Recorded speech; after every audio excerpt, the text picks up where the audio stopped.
This is the broadcast from City Hall, the home of the Greater London Authority. Please stand by.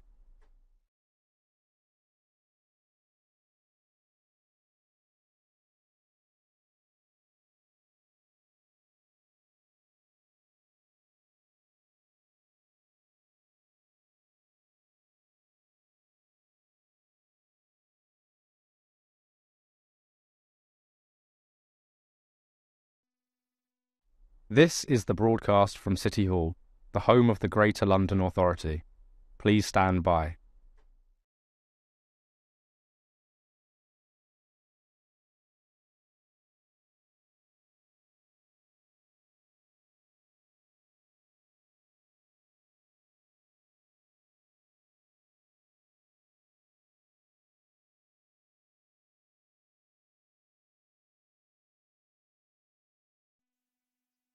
This is the broadcast from City Hall, the home of the Greater London Authority. Please stand by.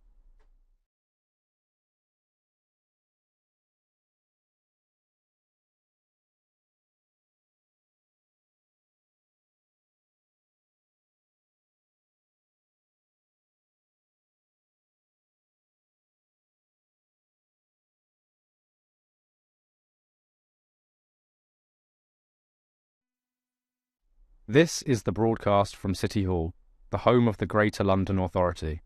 Please stand by.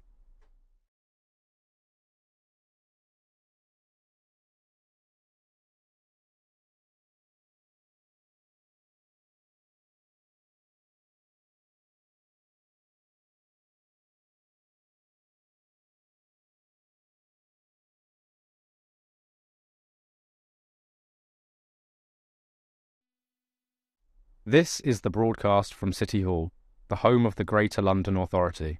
Please stand by.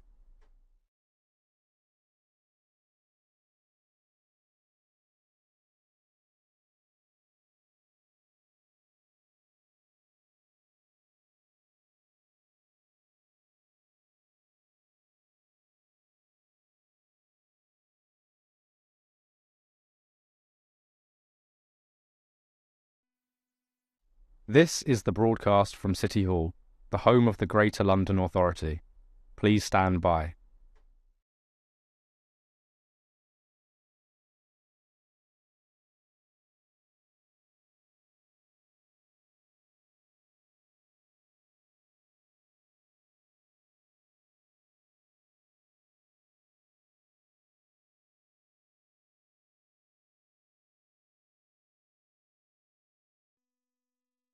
This is the broadcast from City Hall, the home of the Greater London Authority.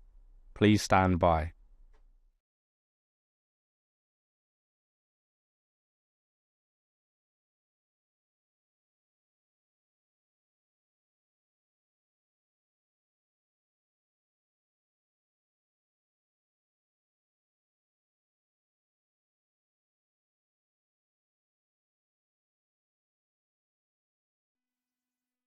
This is the broadcast from City Hall, the home of the Greater London Authority. Please stand by.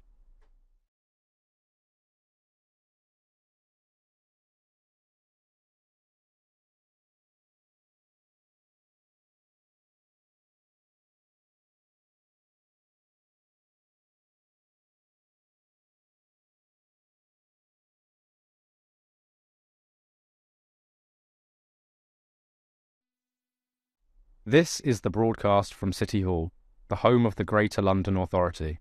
Please stand by.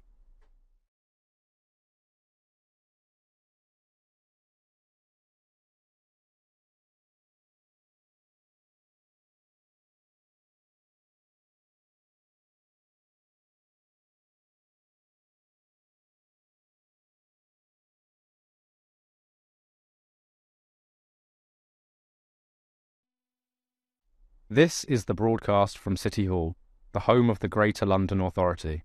Please stand by.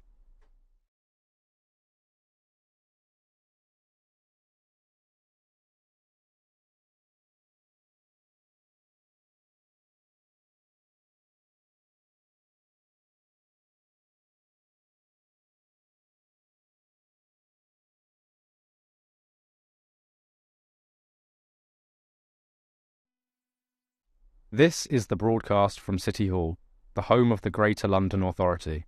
Please stand by.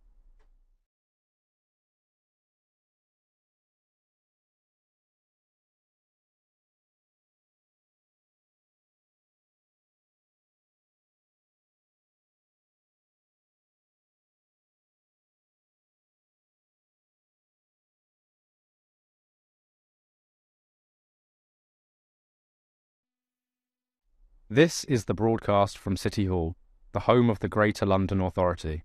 Please stand by.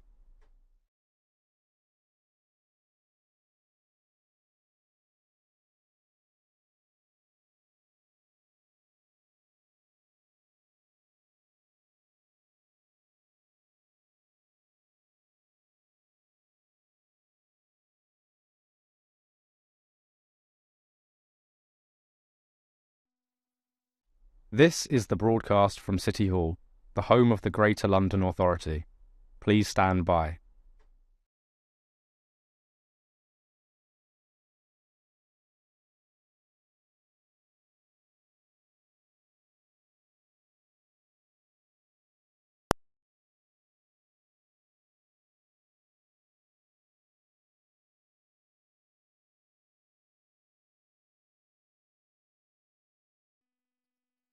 This is the broadcast from City Hall, the home of the Greater London Authority. Please stand by.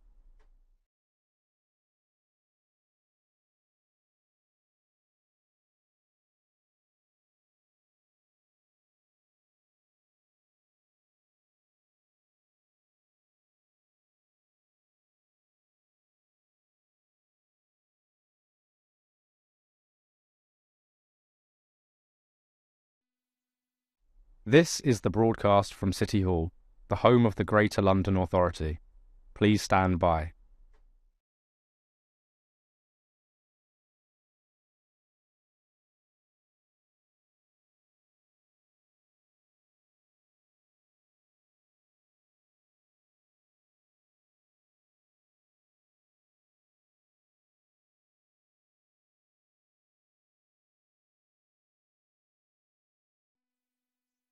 This is the broadcast from City Hall, the home of the Greater London Authority. Please stand by.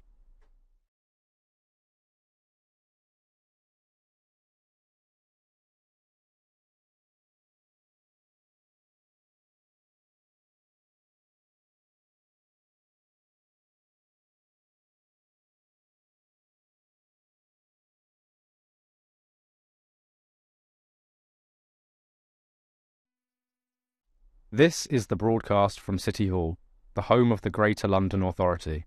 Please stand by.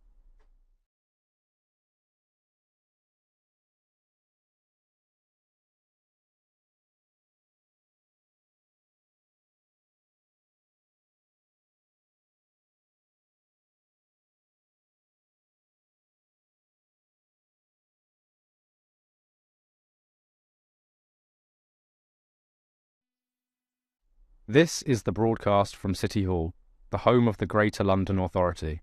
Please stand by.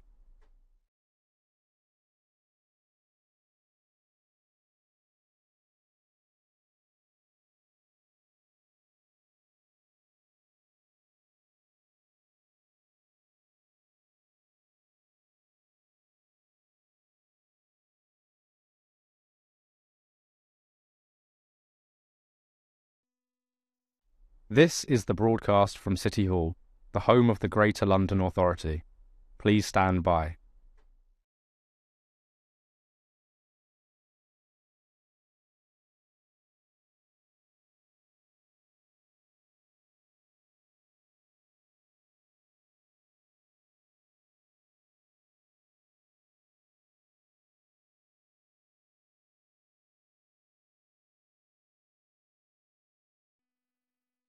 This is the broadcast from City Hall, the home of the Greater London Authority. Please stand by.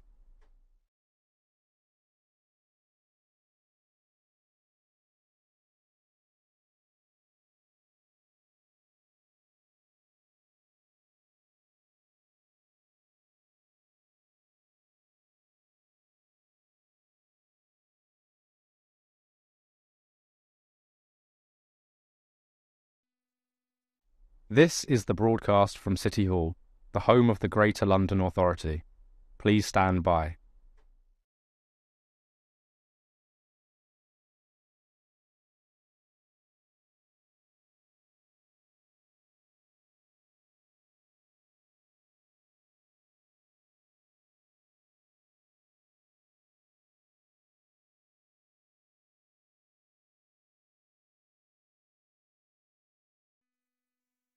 This is the broadcast from City Hall, the home of the Greater London Authority.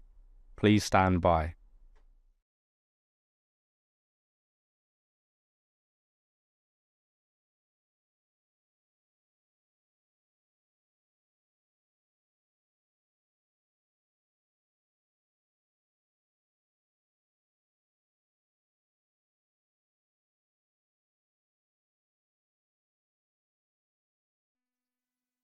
This is the broadcast from City Hall, the home of the Greater London Authority. Please stand by.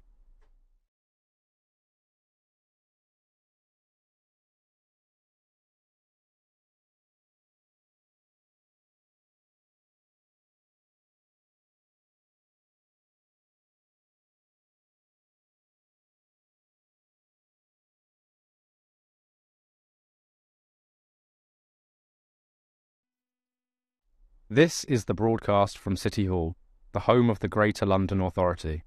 Please stand by.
Good afternoon, everybody, and welcome to today's meeting of the Housing Committee.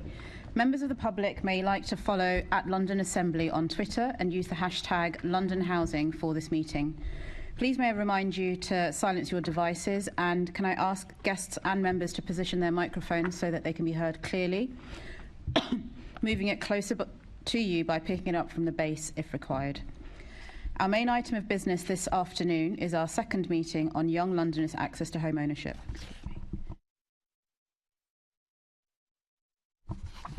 Can I now ask our clerk, Diane Richards, if any apologies have been received? Thank you, Chair. Apologies have been received from the Chair, Assemblymember Bailey, for whom Assemblymember Boff is substituting, and from Assemblymember Berry, for whom Assemblymember Polanski is substituting today. Thank you. Can I ask the committee to note the recommendations set out at item 2 and ask if members have any other interests to declare? Noted and no. Okay. Can we confirm the minutes of the meeting held on 6th of June 2023? Agreed. And can we note the outstanding actions arising from our previous meeting? Noted. Great. Thank you. So that brings us to our main item of business for today, the Affordable Homes Programme. The Young Londoners' Access to Home Ownership, Part 2. And I'd like to welcome our guests, Freddie Poser, who's Executive Director of Priced Out, Rachelle, Earwaker, Senior Economist at the Joseph Rowntree Foundation, Samuel Hughes, Head of Housing Policy at the Centre for Policy Studies, and James Browne, Senior Policy Advisor at the Tony Blair Institute. So I am standing in today, so I will lead off with the first set of questions. And my first first is to Freddie and Rachelle. What's the current situation for young people trying to own their own home in London? Well, thank you very much for having me. Can you all hear me okay? Great. The fact is, it doesn't look good, and that's a bit of an understatement. Data suggests that even if a young Londoner was able to save 10% of their average salary every year from when they were 21, they would not be able to afford the average priced UK home until they were 34. In London, it would take 19 years for them to save just for the deposit. Meaning that people will be waiting at least until they're 40 to become homeowners without external assistance. Obviously, what we do see is that most Londoners who buy their own home, especially in their 30s, have external assistance, namely from their parents, which has massive implications for both equality, but also where we're deploying people's scarce resources in this city. Most of people then spend a significant portion of their life, of their time as a young person in London, renting in the private sector, which can be incredibly precarious, very low quality housing, but above all, very expensive. So the long and the short of it is, if you're a young person in London, most people feel that to own their own home, they're either going to have to move completely out of London or to such low quality accommodation that they'd rather stay in the precarious private rented sector. And I'll leave the rest to you. Thanks so much. Sorry, just turn on the mic.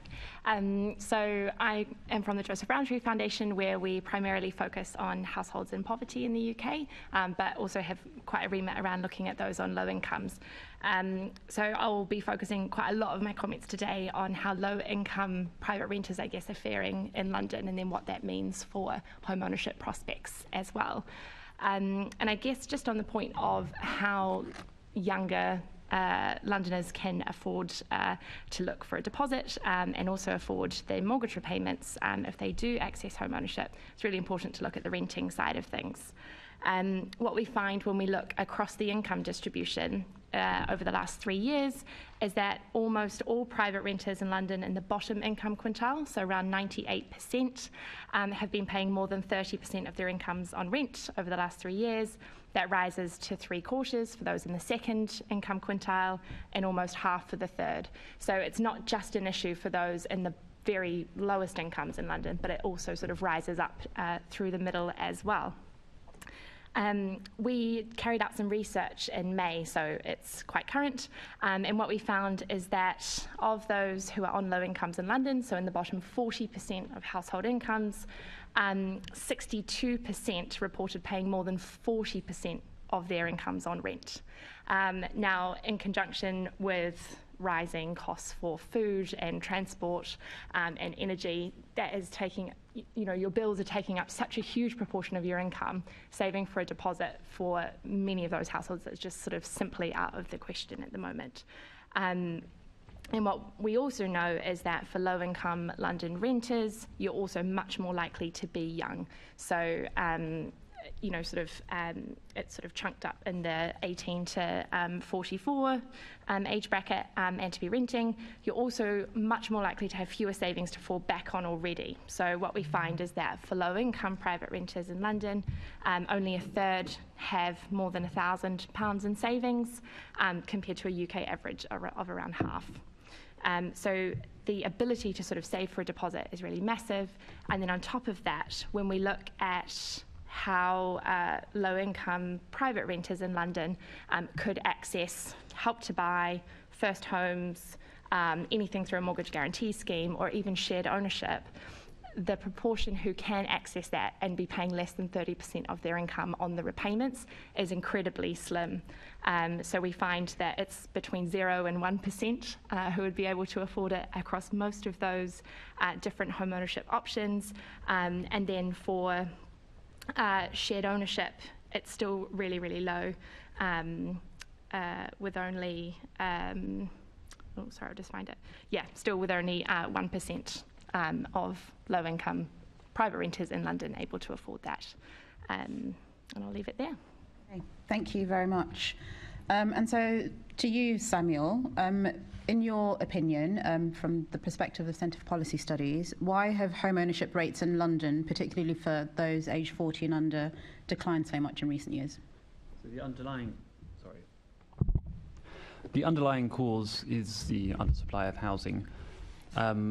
The deep causes of the undersupply of housing, I mean, that's a very large subject that we maybe can only touch on very lightly here, but the work that the Centre for Cities has done recently, I think, has shown very compellingly that this is a problem of quite long standing. It's worth comparing London to Paris here. So if you look at a map of Paris in 1939 and a map of Paris today, it's about 3 or 4 times larger. The map of London in 39 and London today, the surface area is pretty similar. There's been a few small extensions, but it's much the same size. But basically, London stops where the builders put down their tools when we went to war with Germany. That, historically and internationally, is an amazing situation to be in. Now, we made a choice in Britain that we didn't want massive building on the expansion of London because we were worried about urban sprawl, and we wanted to preserve some very prized areas of the English countryside. That may or may not have been the right choice. Clearly, even today, there's no consensus around changing that. But if we're not going to expand London in the way that Paris expanded or in the way that other continental or North American cities have expanded, we do have to look very carefully at alternatives. The original post-war alternative was new towns, the idea that we would build sort of satellite cities around London, which might be partly economically independent and partly commuter towns. Those became very unpopular, especially with the communities who were hosting them, and they died out in the 1970s. We've had some successes, some great successes that work just around near here in brownfield regeneration in London in the last 30 years, and that has met some housing need, and that should be celebrated as one of the triumphs of modern British urban policy. But it's fallen far short of the housing need that the city has. So constraints on supply have caused prices to rise a great deal, and that's depressed home ownership. We can also, sorry. I'll come to you in a second, Andrew, but you said that lack of supply was your... that would be the one I would focus on. Could you expand a little bit on that? Just to be helpful to understand what your thinking is, so how that's happened. We've chosen not to allow the building of more homes around London, which would have been one way of increasing supply. We did for a while build new towns further out from London. That was a way of increasing supply, but we stopped doing that. We've increased supply to some extent with brownfield sites, but we haven't. There are still more brownfield sites that we could access if we wanted to, but we haven't accessed enough to deliver the supply the country needs, the city needs. So we have very constrained supply because of the restrictions that the planning system creates on how much building you can do. I mean, we should say, before the 1940s, essentially you could build whatever you liked up to 80 foot plus 2 roof stories, subject to building regs and fire safety regulations. So if they were in a situation where it costed 3 or 4 times, a building sells for 3 or 4 times more than it costs to build, you would have seen a massive expansion of supply. The reason why that massive expansion of supply doesn't take place is that we restrict the number of planning permissions available. And if we want to increase the supply of homes, we need to increase the supply of planning permissions, and we need to think about where do we create those permissions? Is it greenbelt? Is it new towns? Is it brownfield sites? Is it suburban intensification? Is it estate regeneration? There are a range of options on the table, but we've probably got to look at all of them to some extent. But that's where our key focus should be. There are, of course, I should say, it is true there are demand-side factors as well. I mean, clearly people want to live in London a great deal. If they didn't want to live in London a great deal, then it wouldn't matter that we had an increased supply. I mean, if we just had a flat demand to live in London at 1939 levels, then we could have flat housing supply and prices would never go up. So there is also a story to be told about why London is such a desirable place to live, because there's so much economic activity here, because of immigration and because of other factors. If we want an alternative solution to the housing shortage would be to make London a much more undesirable place to live. But it's provided that we think this is a triumph of this city, people are desperate to live here, people from around this country, people from around the world, that's wonderful, that's something we're really proud of. Let's make it possible for them to do that, and that means finding supply-side solutions. Thank you. Assembly Member Boff. Yes, I wanted a bit of clarity on what you said earlier, that you said that those new towns were very unpopular and died out in the 70s. I mean Stevenage, Crawley, Hemel Hempstead, Harlow, Basildon, Bracknell, are they all desperately unpopular? Not necessarily unpopular with their residents. I mean, they met genuine housing need. Some of them are, I mean, some residents love living in these places. The issue was popularity with existing communities who are having new towns sited near them. And there's very interesting, I mean, one of the things to look at is the tendency for new towns, the first wave of new towns were often quite well sited, quite near to London, in places where the appeal of living in London also rubbed off and created advantages living there. You could commute plausibly, they had quite good rail connections. Those were all cited, pretty much all cited during the Second World War, at a time of massive national disruption and where people were, normal political forces weren't really operating so much. Second generation tended to be pushed further out into places where the existing population was thinner and where political resistance was weaker. I mean, basically, aren't you saying that at the time of them starting, they were unpopular, and then they became popular? I mean, I'm fully acquainted with for example, I've got a friend who lives in Stony Stratford, and they said, Milton Keynes, awful place. Well, actually, isn't that awful? It's rather nice. It's the way in which you kind of caricatured these as a failed policy, when surely new towns are a very successful policy, just not applied enough. So the thing we always have to think about when it comes to solutions to the housing shortage is, obviously you all know this, but it's like the question of political practicability. So why do we not build many more homes than we do? It tends to be because local people resist having those homes built near them. That is true for most kinds of new homes. It was a version of that resistance which made new towns increasingly unpopular with the government, that caused them gradually to drop out of use. I don't say they were necessarily unpopular with their residents. I mean, they were a mixed success. I think they were often clearly they were built in the 50s and 60s and 70s. They were sometimes operating with this very car-dominant urbanistic approach and sometimes quite concrete-heavy urbanistic approach at the time. You've clarified, but I'd argue that I don't know any of them that haven't been a success. Okay. All of the new towns. Anyway. Yes. We'll move on, otherwise it's a debate, and that's not what No, that's fine. Thank you for that. I did ask you the question about your views on lack of supply, and that has been really helpful and illuminating. And I just wonder if we can try to not stray into planning committee items, so focusing on affordability here in London rather than building outside, although that may be one of many solutions. But if we can maybe look at what's within the remit of the Mayor and the Assembly. So over to you, James. Do you expect the trend of declining home ownership rates in London to continue? So thanks for inviting me. So I think what you need to think about if you're thinking about home ownership is that pretty much anyone who's going to buy a house needs to get a mortgage to do that, right? So, if you're wanting to boost home ownership, you need to look at who's eligible for a mortgage, what the conditions in financial markets are like.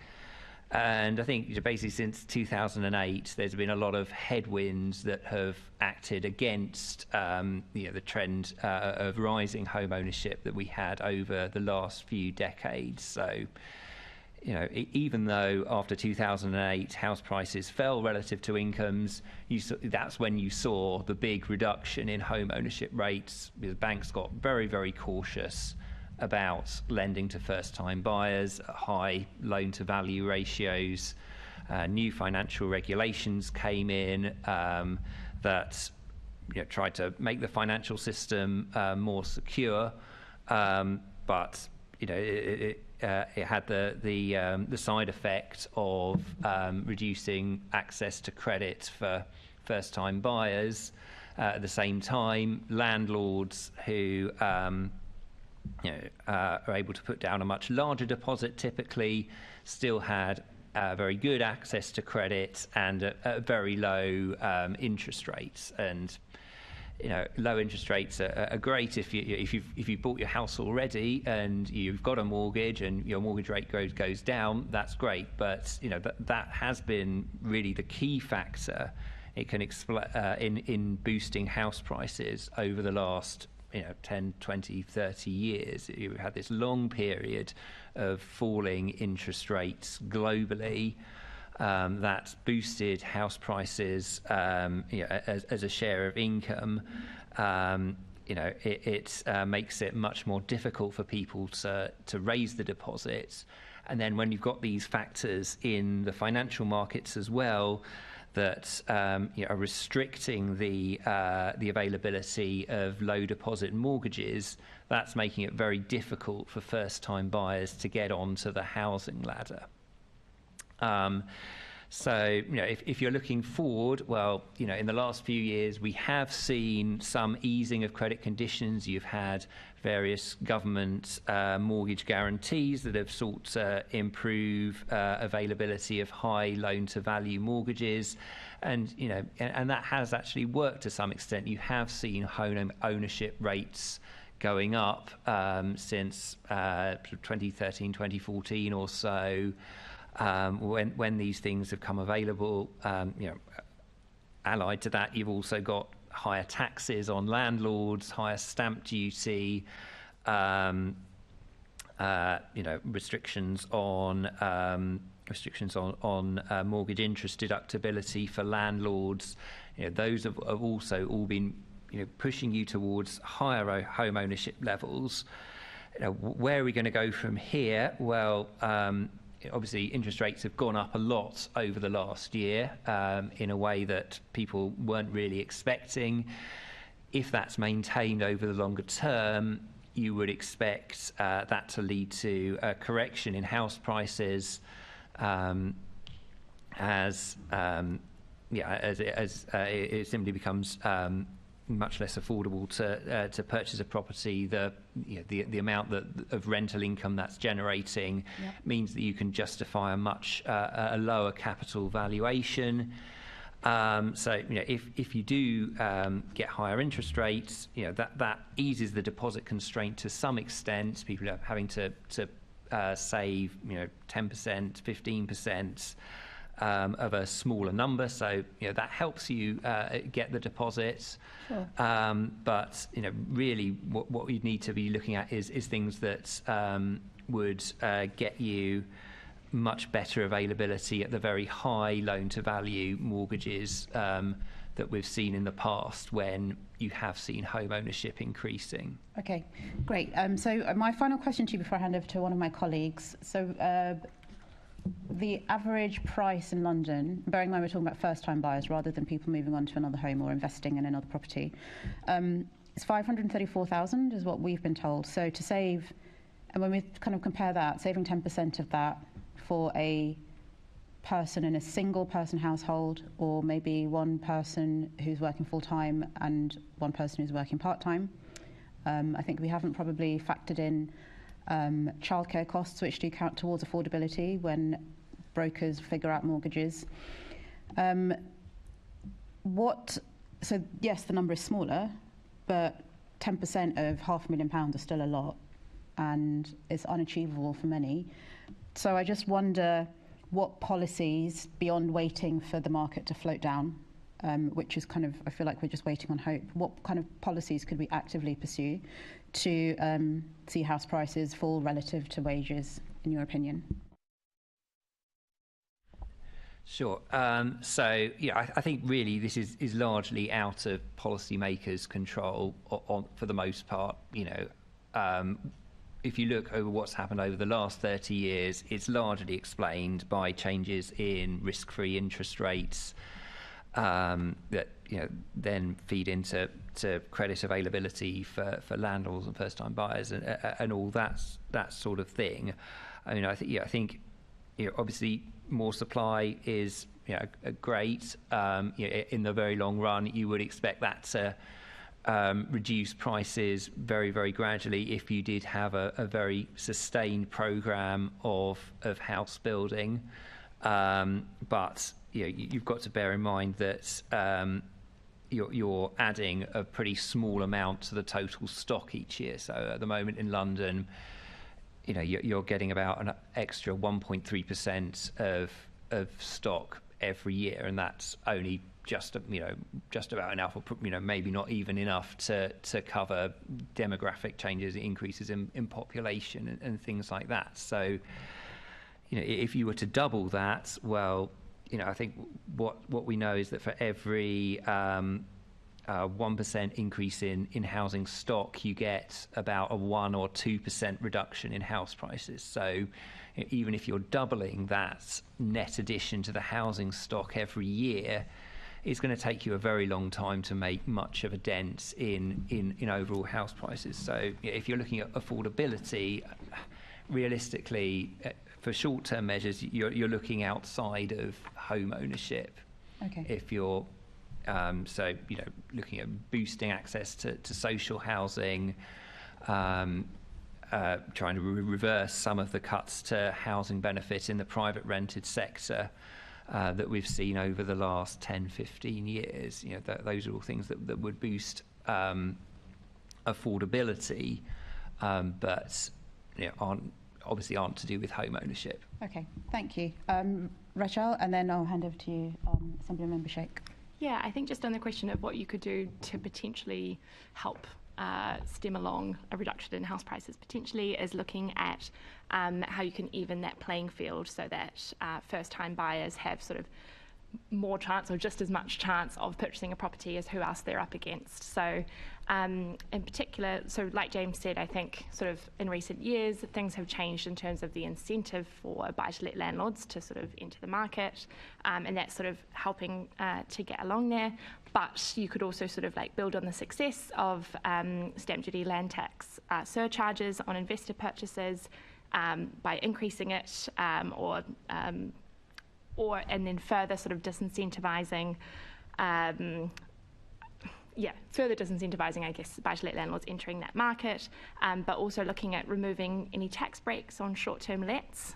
So something that we're quite worried about at the moment is that with changes with the rental market, with interest rates and so on, that people will be moving sort of long-term rental properties more into the short-term let market, particularly if they can't sell.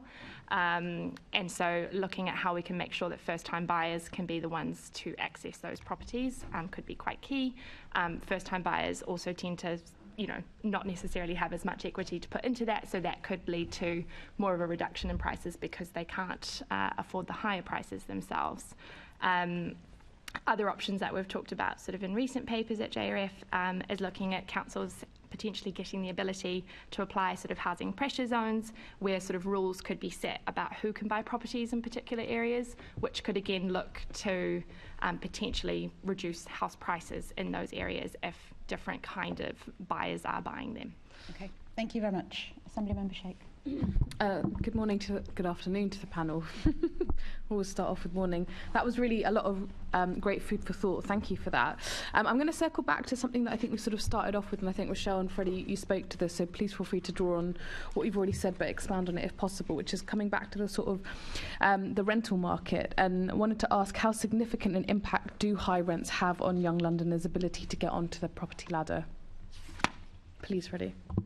I mean, I think it's really important. I understand that this committee is really focused on access to ownership, but I think we need to look at London's housing market as deeply interconnected. It's not that rents are separate to house prices or vice versa. I think that's quite obvious.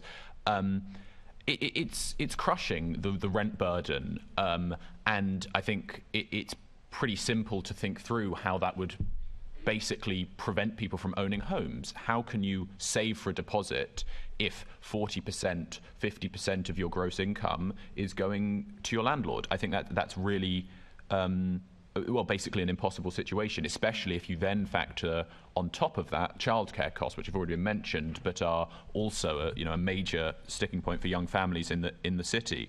And I think that's, I don't want to start a debate, but I think that's where I would disagree with some of the points that other panel members have raised very slightly, in that actually we need to be careful when thinking about home ownership versus private rental sector, that we don't get into a completely distributional zero-sum game here. And that's why I agree with Samuel on the supply point, because even if James is correct with the slow impact of new supply on house prices, actually it has quite a large effect on rents, especially in local zones, especially if we have rules around affordability, which we should look at.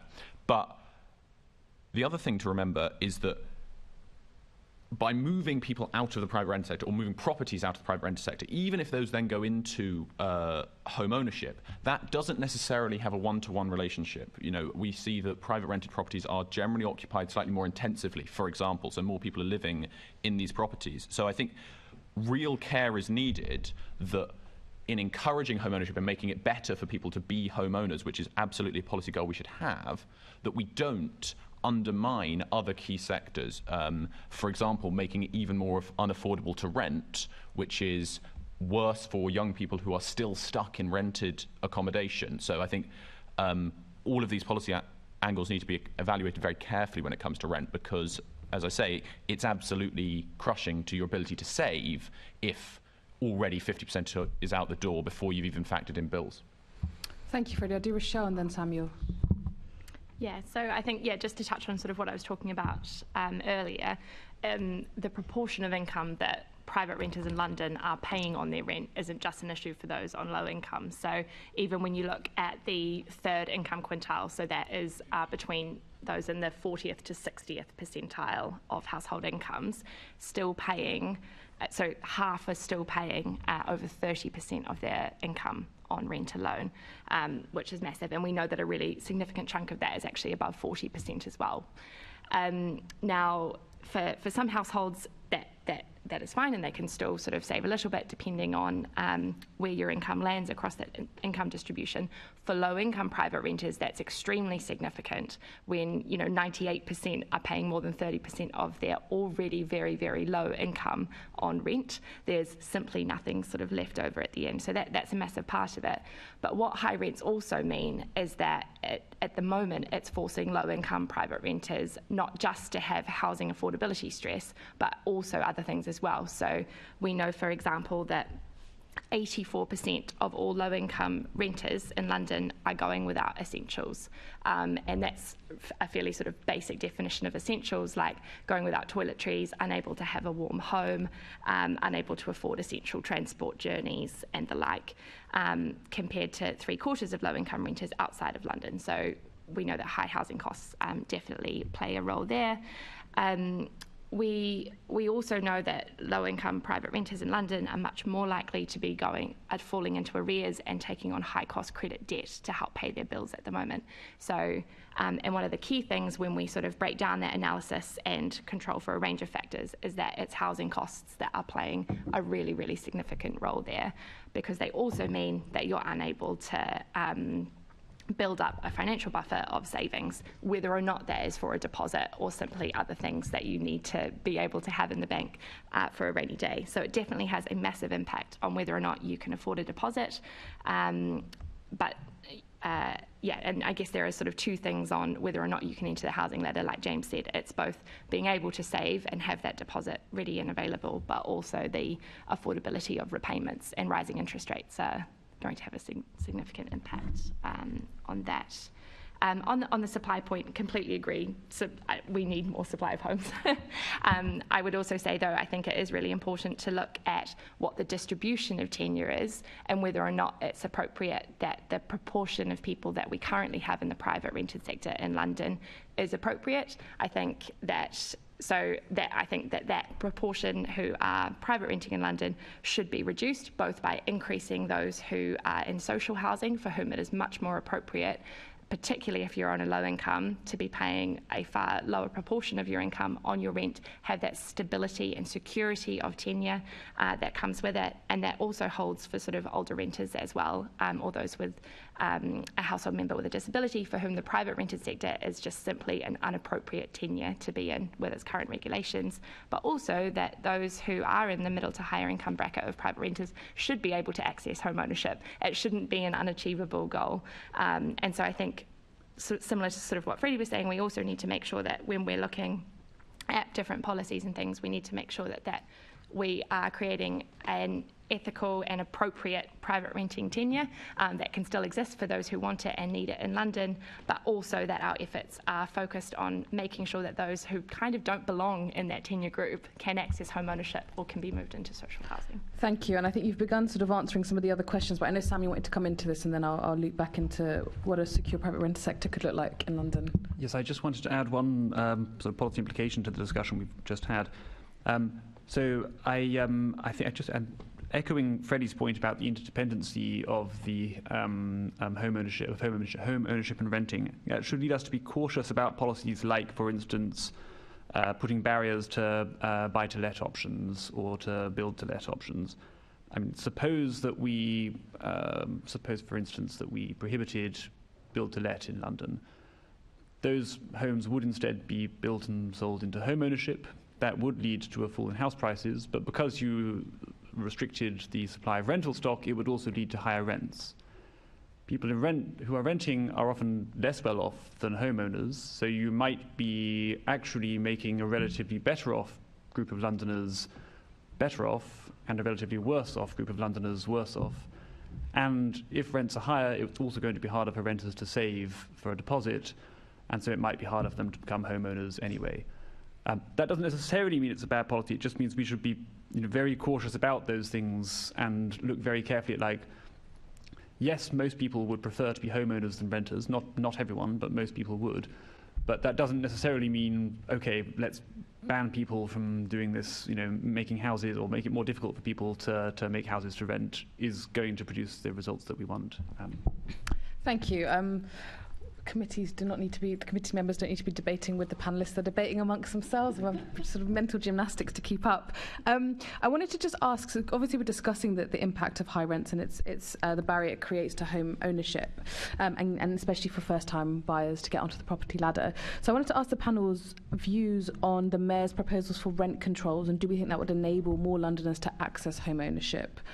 So that's really for anyone who wants to answer it. Yeah, we'll start with James and then over to Freddie. I'm happy to come in on that. I think it's worth remembering we used to have rent controls before 1989, and that wasn't necessarily a very good place to be. I think what you found was that landlords, whenever a tenancy came up, would just simply sell their property to an owner-occupier. You can, so long as you're essentially able to access the market value of the property in one tenure or another, people are going to try and find a way of doing that. So I think you need to be very cautious about looking at things like controlling the levels of rents. Now there probably are some sensible reforms you can do about rent increases every year, trying to stop landlords putting too large rent increases to sitting tenants who have a cost of moving out, trying to impose above market levels there. But I think looking at it across the board is probably not a key priority. It's something that tends to benefit those who are sitting in place at the moment at the expense of those who are looking for somewhere to rent. Okay, thank you. And Freddie, then Rachelle, and then Samuel. I agree with everything James says, and I think I would go further. I think it would be a really negative thing for the city to see rent controls, and I include in that the sort of quote-unquote modern rent controls that seem to find purchase in certain groups in the States and stuff, where policymakers, I think, have convinced themselves and stakeholders that they can design out the flaws of sort of 80s style rent controls. I don't think that, for example, capping rent increases is somehow a solution here.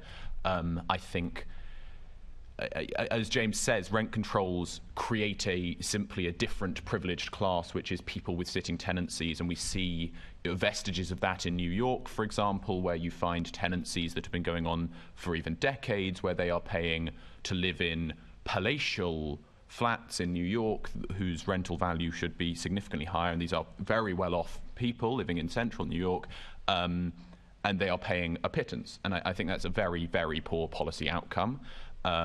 And it's not one we should aspire to. We should aspire to making housing genuinely more accessible and affordable to every Londoner, and also people who aren't in London yet. One of the great things about London is that it's a large percentage of people who live here were not born here and moved here for whatever reason, be that from other parts of the UK or around the world.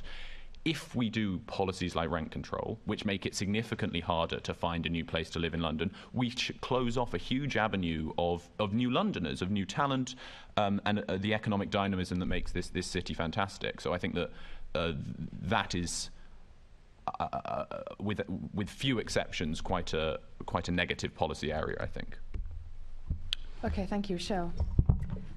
So I possibly have a different view from other members of the panel here, but particularly on looking at in-tenancy rent increases. I truly think that we cannot be okay with more than 40% of households' incomes being paid on rent alone and simply not leaving enough money for everything else that they need to buy for their essential bills.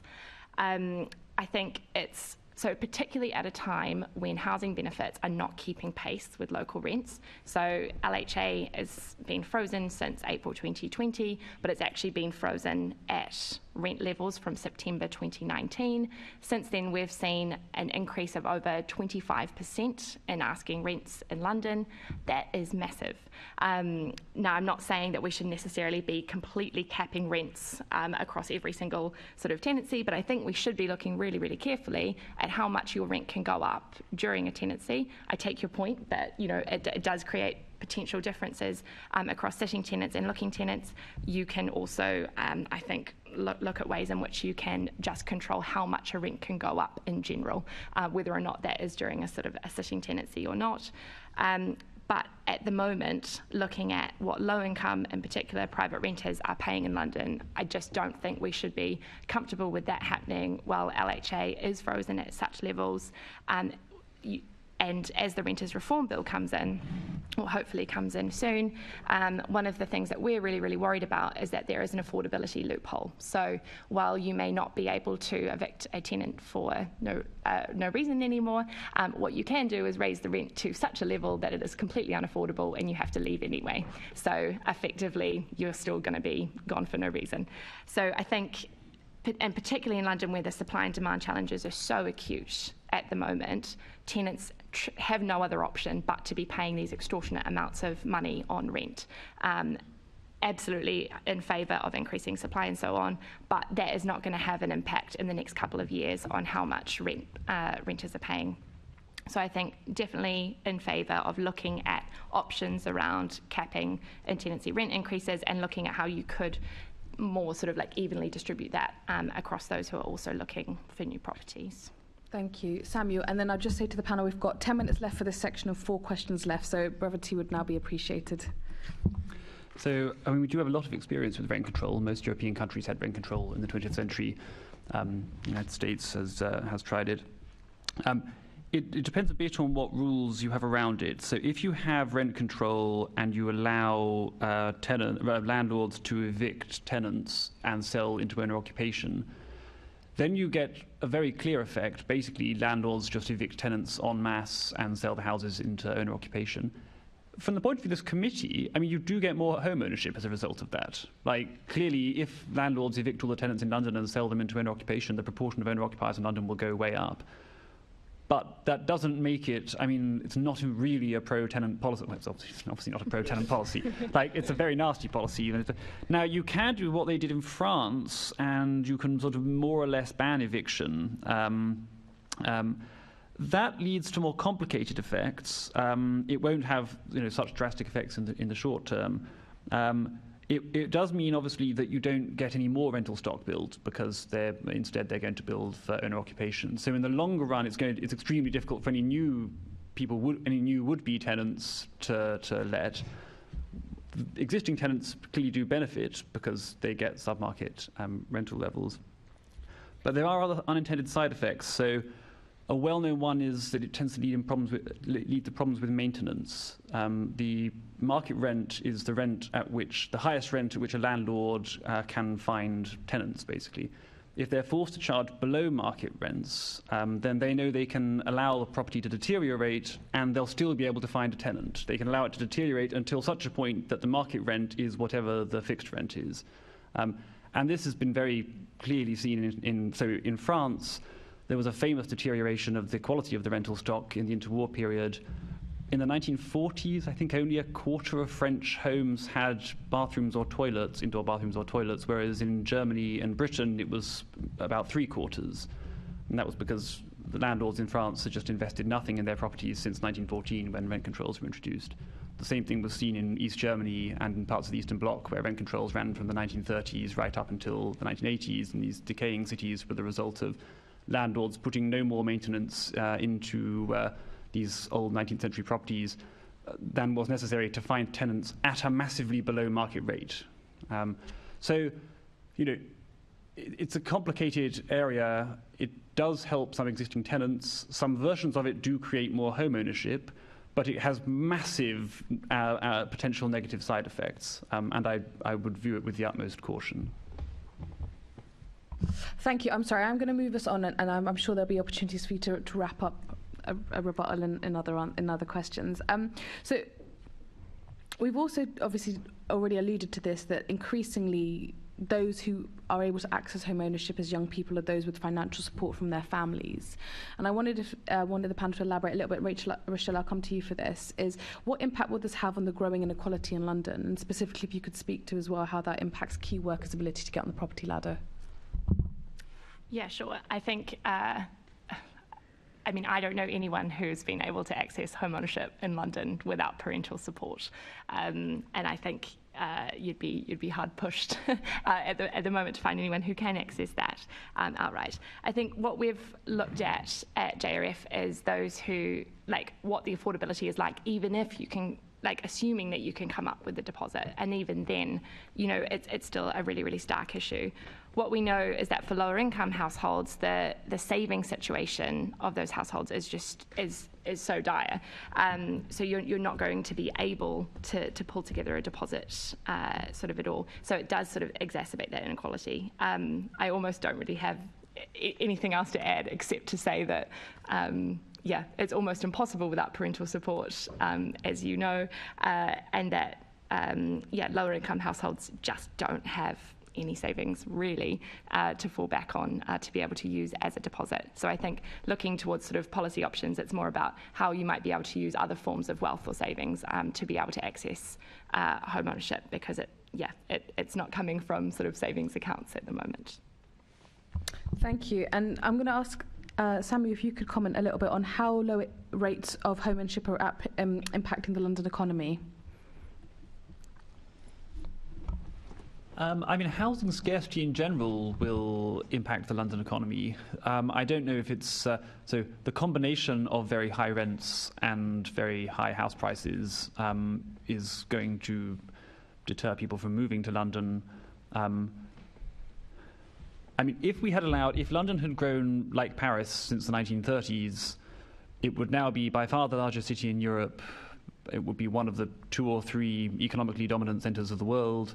And the whole prospects of this country would be profoundly different. So the side effects of essentially capping the amount of floor space in London, therefore capping the population of London, therefore capping the economic growth of London, are immense. It's not specifically so much an issue of whether people are in rental tenure or home ownership tenure, I mean, provided we have great people contributing to the city, that's the important thing from this point of view. But the underlying issue of housing undersupply is a huge economic problem. Thank you. And then just finally, before I hand over back to the chair, James, can you tell me, and you've already spoken to this a little bit, what will the rising interest rates mean for young Londoners with mortgages in particular? Sure. I mean, I think as everyone knows, people are having trouble facing a big shock in interest rates as they're coming to refinance, and that's not obviously not a desirable situation for them, leading to hundreds of pounds additional mortgage repayments each month. I think one of the things this does show is that the need for mortgage market reform again. Most other countries in the world have long-term fixed-rate mortgages at least available as a mainstream option. And we don't have that in the UK at the moment. I mean, there are some specialist providers coming in to try and start that market off, but and hopefully this experience will show the value to people of having that security for the long run, and hopefully lead to policy changes that eliminate some of the barriers to the expansion of this market that we've identified both on the demand and the supply sides. Thank you, that was very helpful. I'm going to pass back over to the chair. Thank you. And so just before we continue, we are really enjoying the differences of opinion in the panel. It's very helpful, and I just want us to be mindful a little bit of the time that we have. We obviously want to cover as much as we can, in as much depth as we can, but within the time frame that we've been given. So I don't want to curtail you, but if I hand over to Assemblymember Polanski for the next couple of questions. Thanks, Chair, and good afternoon. I've got lots to say, but considering what you've just said, I'll just ask questions. Rachelle, so if we're going to see this trend in London of lower home ownership, what is the longer term impact on young people of that trend? So there's a massive impact on your economic security as you go through life as well. So we know that you have far better chances of escaping hardship if you have lower housing costs, which you tend to if you're a mortgage holder, or if you own your own home outright, or you're in social housing rather than private renting. So I think that sort of limited options to access home ownership definitely sort of impact that. It also means that you have less ability to save for any sort of other financial if you have an event, that means that you need to draw on those. We know that homeowners are far less likely to be in arrears, far less likely to have to take on really sort of high cost credit debt, and so on. So it impacts sort of all those things. And it also impacts how you can also go through retirement as well. So if you're unable to afford to purchase your own home, and it means you are private renting while your income goes down as you do, as you start working, that has a massive impact as well on the quality of life, and I guess like living standards in general. Yeah, sorry. No, go on. No, I'll leave it there. Well, I was going to ask you, thinking more broadly, so if we look at the cultural sector, for instance, if this is going on, what kind of impact will that have on London? I think there's a big question on who can afford to live here, and I think that London has always been more unaffordable than other areas of the UK, but I think at the moment it is so drastically more unaffordable that I think you could potentially start seeing sort of big impacts on whether or not people can just afford to live here and stay. So I guess that could have a big impact on the cultural side as well. And then my final question, which is the same theme really, which is I think we all know stories of primary schools that are facing closure or indeed have closed down because of changing demographics. Yeah. What are these longer term impacts? I guess, that could have quite a big impact on the city in terms of who lives here and who London is for, as sorry, it's not actually something I've given much thought to before, but I think it's a really interesting question. It changes the makeup of the city, I suppose, in quite a big way. But I'm not sure if others have sort of more to say. Well, I think the clues in the name, Freddie, and priced out. What would you add to this? Yeah, I mean, I think priced out it looks, slightly more at people who maybe in decades gone past would have expected to own a home, and the work of the Joseph Rowntree Foundation looks maybe slightly lower down the income spectrum, and I'd say there's a large group of people and growing, increasing, as Rachelle said, like up the income spectrum, who feel they will never own a home. And I think that has really big impacts for who London is for, and I think it means it's not for young people at the moment, or it feels like it's not for young people. You mentioned primary schools. We know that if people are in precarious or unaffordable housing, they delay or even completely decide not to have children.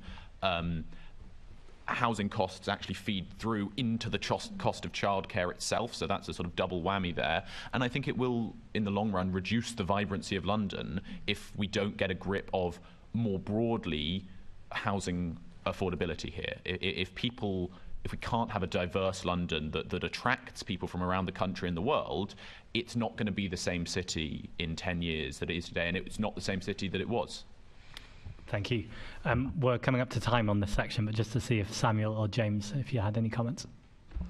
I think that's a particular issue with public sector workers. The private sector will adjust salaries. That's still obviously massive costs, which I alluded to earlier, but it will adjust. But public sector won't do that in the same way. And as you alluded to, schools, it's going to be an issue with hospitals. It's going to even be an issue with the civil service. That it's going to be, increasingly difficult to for the public sector to competitively find people when it's extremely difficult for them to ever get out of flat shares, even when they've got good public sector jobs. And that will pose all sorts of problems for the city in the years to come.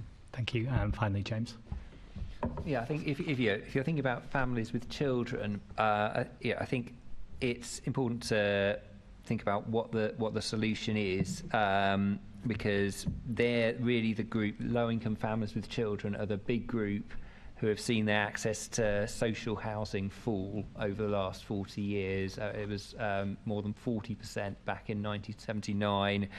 Nowadays, that's fallen to something like only scarcely a quarter. So there's this big group of families with children who would typically in the past have been allocated social housing, but these days are stuck in the private rented sector with all the problems that we know about. Thank you. Thanks, Chair. Thank you very much. Assembly Member Devenish, please. Thank you, Chair. Good afternoon, panel. My first question is to Samuel. There are reports that despite the current economic downturn, shared ownership appears to be holding up as a resilient, affordable housing product, which was not expected, says my question anyway.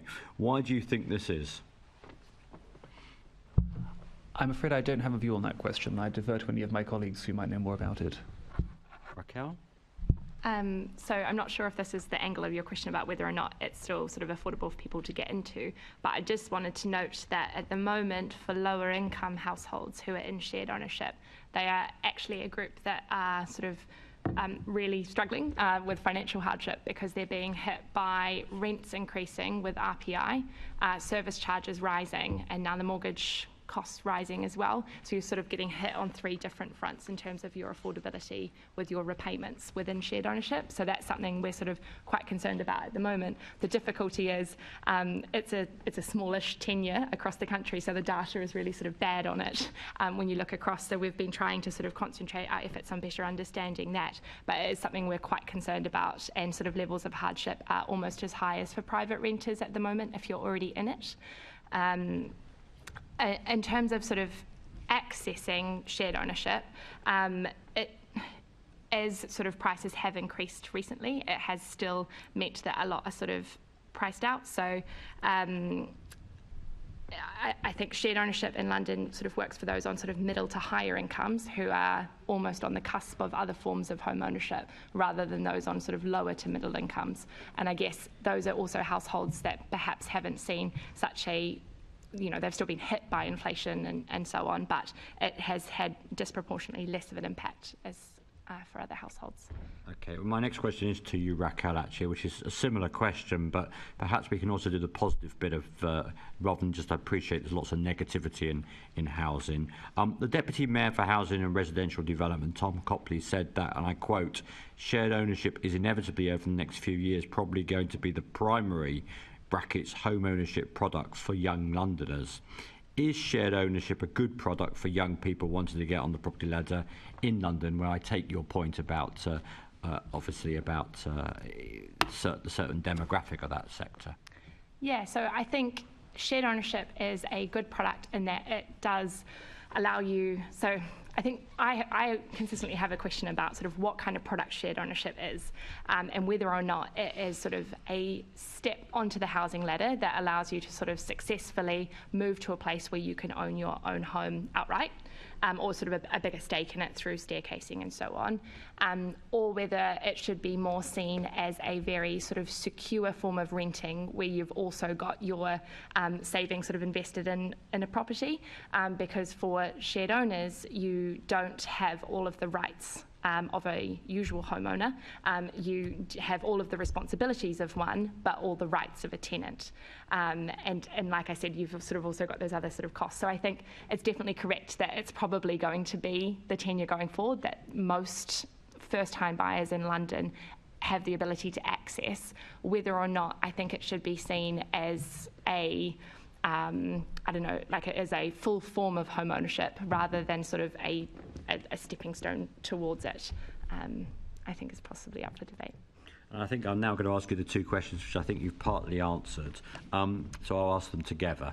Are you concerned about reports of Londoners being unable to afford increasing costs of shared ownership and also struggling to sell their property? And then the final question is, what could be the long-term impact of Londoners getting bad value for money from shared ownership products? And I think you've pretty answered the first one of those two. Yeah, so I think there are a couple of things around shared ownership where I think the costs, so while we were in an environment of very low interest rates and sort of low, and perhaps where rents weren't increasing at such fast levels, when people were signing up to home ownership, perhaps the implications of rising inflation and rising interest rates weren't necessarily very well understood. And I think that is sort of now really coming to the front as people are saying their rent's increasing, by like 15% because it's attached to RPI, and so on. So, and those can be really big portions of the rent, of your housing costs. We are seeing that those in shared ownership do have disproportionately on low incomes, higher levels of going without essentials, being in arrears, and having to take on debt to help to pay their bills. So that is really, really concerning.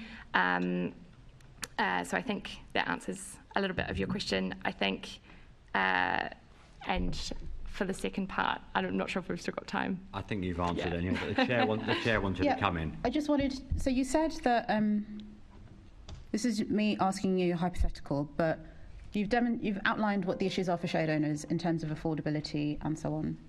I'm struggling to understand why that's materially different to somebody who is a leaseholder of their own property. And just to clarify, you said that shared owners, my understanding is that shared owners have responsibilities of a leaseholder rather than a tenant. So I don't know whether that changes the issue about affordability. So like leaseholders, they have a mortgage but on a part of their property, and then they have separate rent stabilised rents on the rest, which is the social bit. I'm not understanding, I'm not defending it or attacking, but I don't understand why it's worse for a shared owner versus a leaseholder. No, I think that's a really good comparison. I think, so I think 2 points. So I guess you've got the rent component of shared ownership, which can be quite significant depending on how much of a stake you have in the property. So the smaller the stake, the higher that rent component is going to be, which has been increasing significantly sort of over the last 18 months, 2 years. And then I suppose on the second point, those who are accessing shared ownership properties tend to be on sort of slightly lower incomes perhaps than those who are buying on the more open market, even if it is a leasehold property. So you've got different demographics, I think, looking at each property, which is why. Yeah, I don't want to labour the point. It's just given the context of this this conversation that we're having about affordability. Yeah.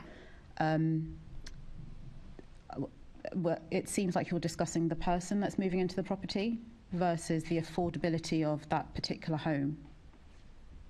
I think it. So are you saying that that's shared ownership is affordable to a certain group of people? Leasehold, open market properties are affordable to a different group of people? Yes, I would say that. Okay. Yeah. All right. Back to you, Tony. I think I finished, Chair. I've done 9 and 10, A and B, and I think 11 is somebody else, if I'm correct. Yes. So thank you. We'll hand over to Assembly Member Polanski, and then we will have a short break. Thanks, Chair.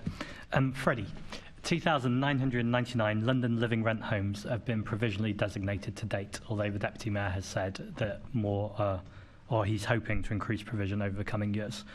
Would increasing the availability of London living rent improve the situation for young Londoners hoping to buy their own property?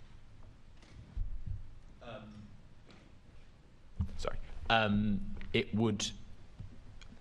Increasing the provision of any form of tenure, especially stabilised tenures, by building more of them is always a good thing. More homes is always good, and that's basically regardless of tenure and affordability criteria. And then you can argue about what slice of the pie each of those should be, but I sometimes sort of refer to it as a three-legged stool. You need affordable social and market rent in your housing mix. Designating existing properties with specific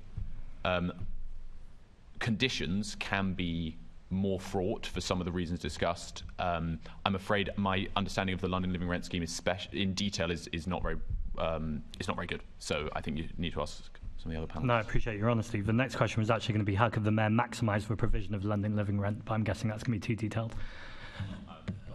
No, fine. Would anyone else like to jump in? No, that's okay. Is this my chance to talk? No, I'm joking. Just one quick clarification for Ms. Earwaker. In shared equity properties, the rent is actually limited to yourself and future people that you sell on to. So that's not really a disincentive to. Oh no, I was more referring to the fact that rents can increase with RPI. The rent. Well, they can I go think up 3%. the point that I'm making a similar point that the rent element of the shared ownership it's fixed by a formula. Yes. So it can only increase up to a maximum amount per year. But part of that. So it's plus RPI rather than CPI. Yes. But my point was the principle of the increase is that it is stabilised. It's not an indefinite increase. It is stabilised, but the fact that it can increase with RPI is significant, particularly at the moment as inflation has been high. Sorry?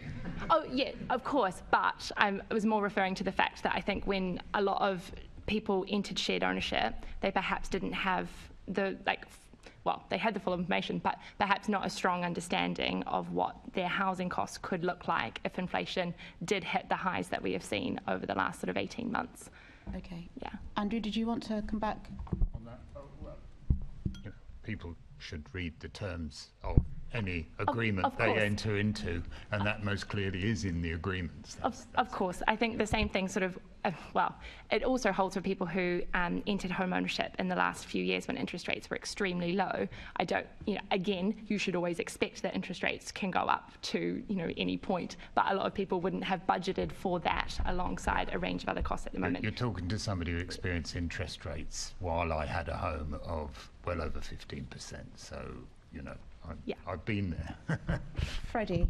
I think this just slightly goes to what James mentioned earlier about long-term mortgages available in other jurisdictions as well, in that I think, especially over the last 10 years, policy has looked at affordability in a certain interest rate regime and a certain inflation regime, and actually, because of some of the inherent advantages around owning a home, which are also sometimes not financial as well.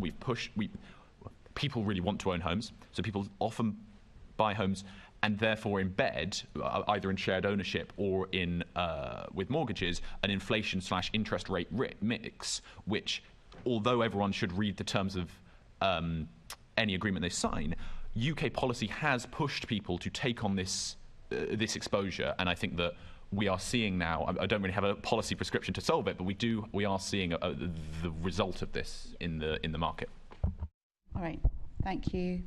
I'll just come in on that. I mean, yes, we have had very low interest rates in the last 5-10 years or so, but this is also where the regulations that were introduced after the financial crisis are showing their worth, in that everyone did have to go through a stress test to see whether they could still afford their mortgage under exactly this environment. And actually, that was part of the reason why you've seen a fall in home ownership, because people were told, you're paying a rent of £1,000 a month, but you're telling me I can't afford a mortgage of £800 a month. It was the retort you got. But actually, well, now you're seeing why we said that, because that could have gone up. That could go up very quickly if interest rates do go up. And again, this shows the value of the long-term fixed-rate mortgage. It not only provides you with that security, but it also makes it safe for people to borrow more and potentially then being able to access home ownership in a way that they wouldn't have otherwise been able to. I absolutely remember the horror of that when, back in the early 90s, the interest rates started to creep up. And I came very, very close to losing my home. Very, very close because of that. So people need to read the fine print. Okay. Thank you very much, everybody. We're going to take a short 10-minute break. We'll be back at 15:18.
Welcome back, everybody. We will go straight back to Assembly Member Polanski. Thank you very much, Chair. Rachelle, 256 homes were offered under the Mayor's First Dibs programme during its first 18 months, during the scheme's first 18 months. Would increasing the threshold of £350,000 for the Mayor's First Dibs programme help more young people into home ownership? So I will confess I'm not an expert on the First Dibs program. That's okay. But when I have sort of looked into it, the £350,000 did seem quite low for what you can access in London, and also for who will be buying them. So I think, it's not like just because the price is sort of lower that lower income households can also sort of access those as well. So I think that yes, if it did increase, you'd probably have more success and higher take-up with that. That makes sense. I'm wary of going too far into planning, but essentially, is it a worthwhile scheme, or would it be better to increase the supply, or can we reject that frame and actually both are worthwhile? I think increasing supply it has to be part of your suite of policies, sort of regardless. I think, I do think that there is some value in making sure that first-time buyers do have sort of more of that level playing field that I was sort of talking about before, if the policy objective is to increase home ownership through that. But we also need to be increasing supply across other kinds of tenures as well.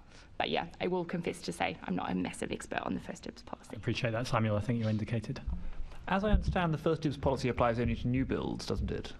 So we should bear in mind, I'm not opposed to the First Dibs policy, and if you raise, 350 is extremely low. Clearly, it's going to have much more effect if you raise it so that a larger number of properties are netted by it. But the effect is still going to be quite, modest, because most people, like non-Londoners or non-British people who want to come and live in London, their big thing isn't, I want to come and live in London in a new build. It's, I want to come and live in London. So if you stop them to some extent from living in new builds, they'll just go into the existing housing stock instead. And most of the effect of making things easier for Londoners in new builds will just be transferred into making it more difficult for them in the existing stock. So I'm not opposed to it as a policy, but I'd caution that, and I also agree very much with Member Polanski, we should never accept these either-or framings. We can only care about housing supply, or we can, you're the government, you can do multiple policies, and it's. But I'd just caution that First Dibs will be relatively low impact while it just canalises demand into other areas of the market. Makes sense. Freddie, did you want to come in? I think it's in general.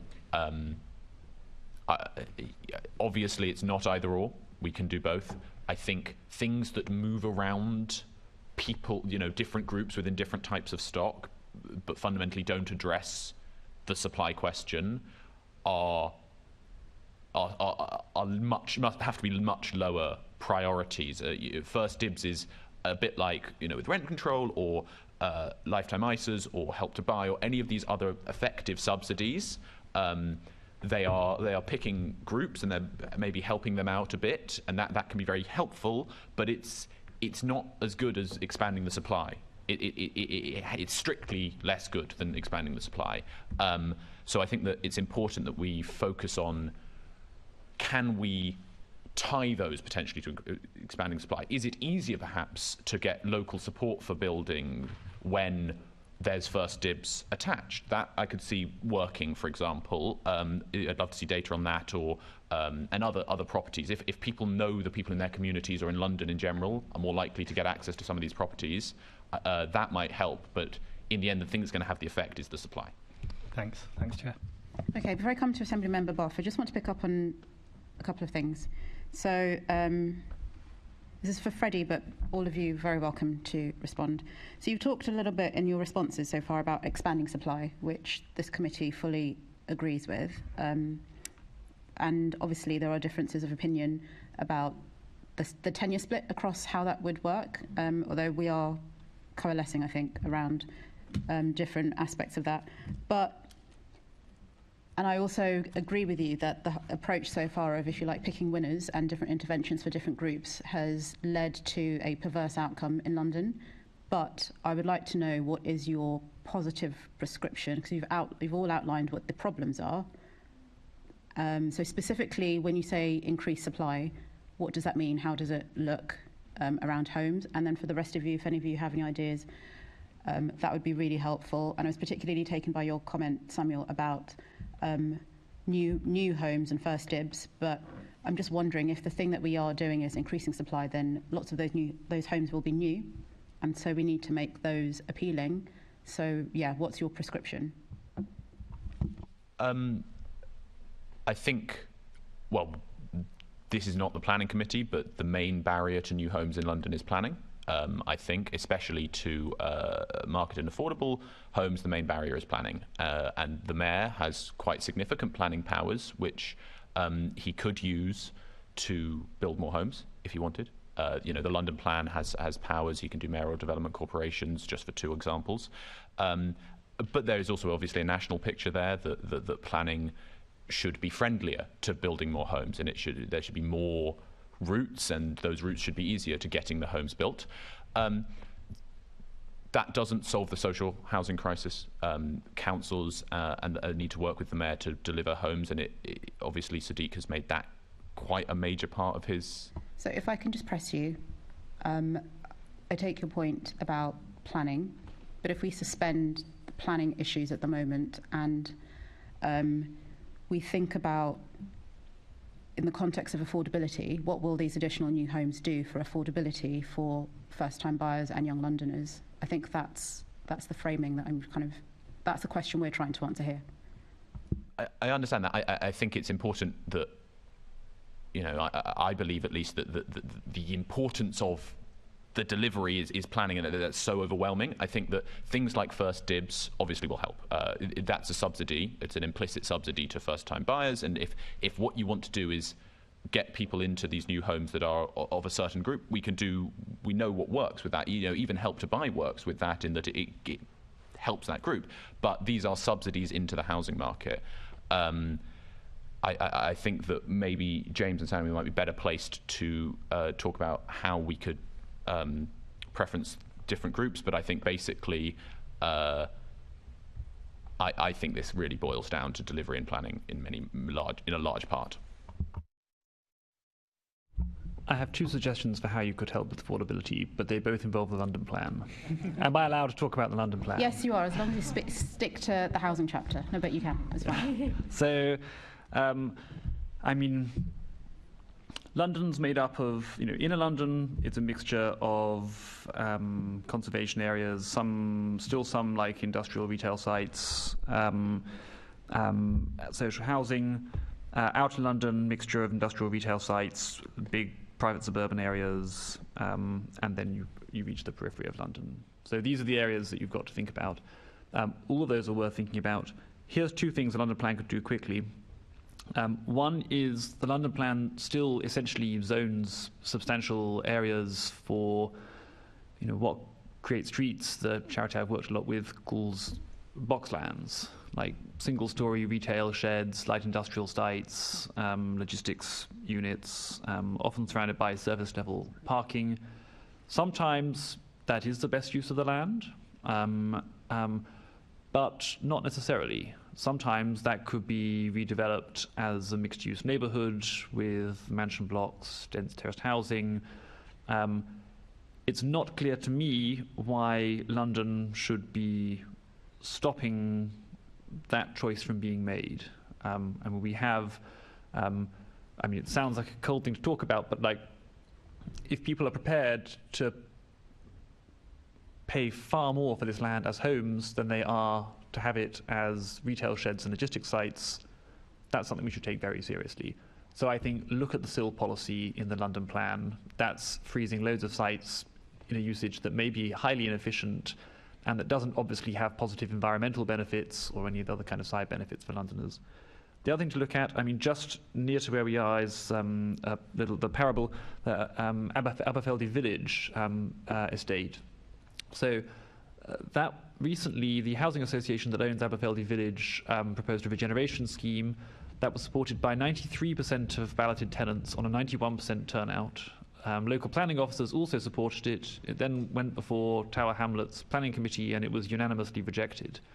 Now the Mayor, to his great credit, has called this in and we'll see what happens. Nonetheless, that's something we should be very concerned about.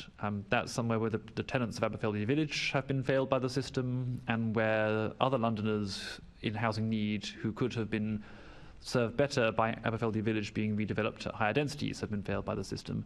So if the London plan were to include a much stronger presumption in favour of regeneration where it enjoys the strong support of both tenants and leaseholders, existing residents, I think that would help us to get more regeneration going, and that would be a benefit both to existing social tenants and to London as a whole. So there's lots of other areas of the London plan we can look at. Those are the closest I know to low-hanging fruit. Thank you. Back to you, Assemblymember Boff.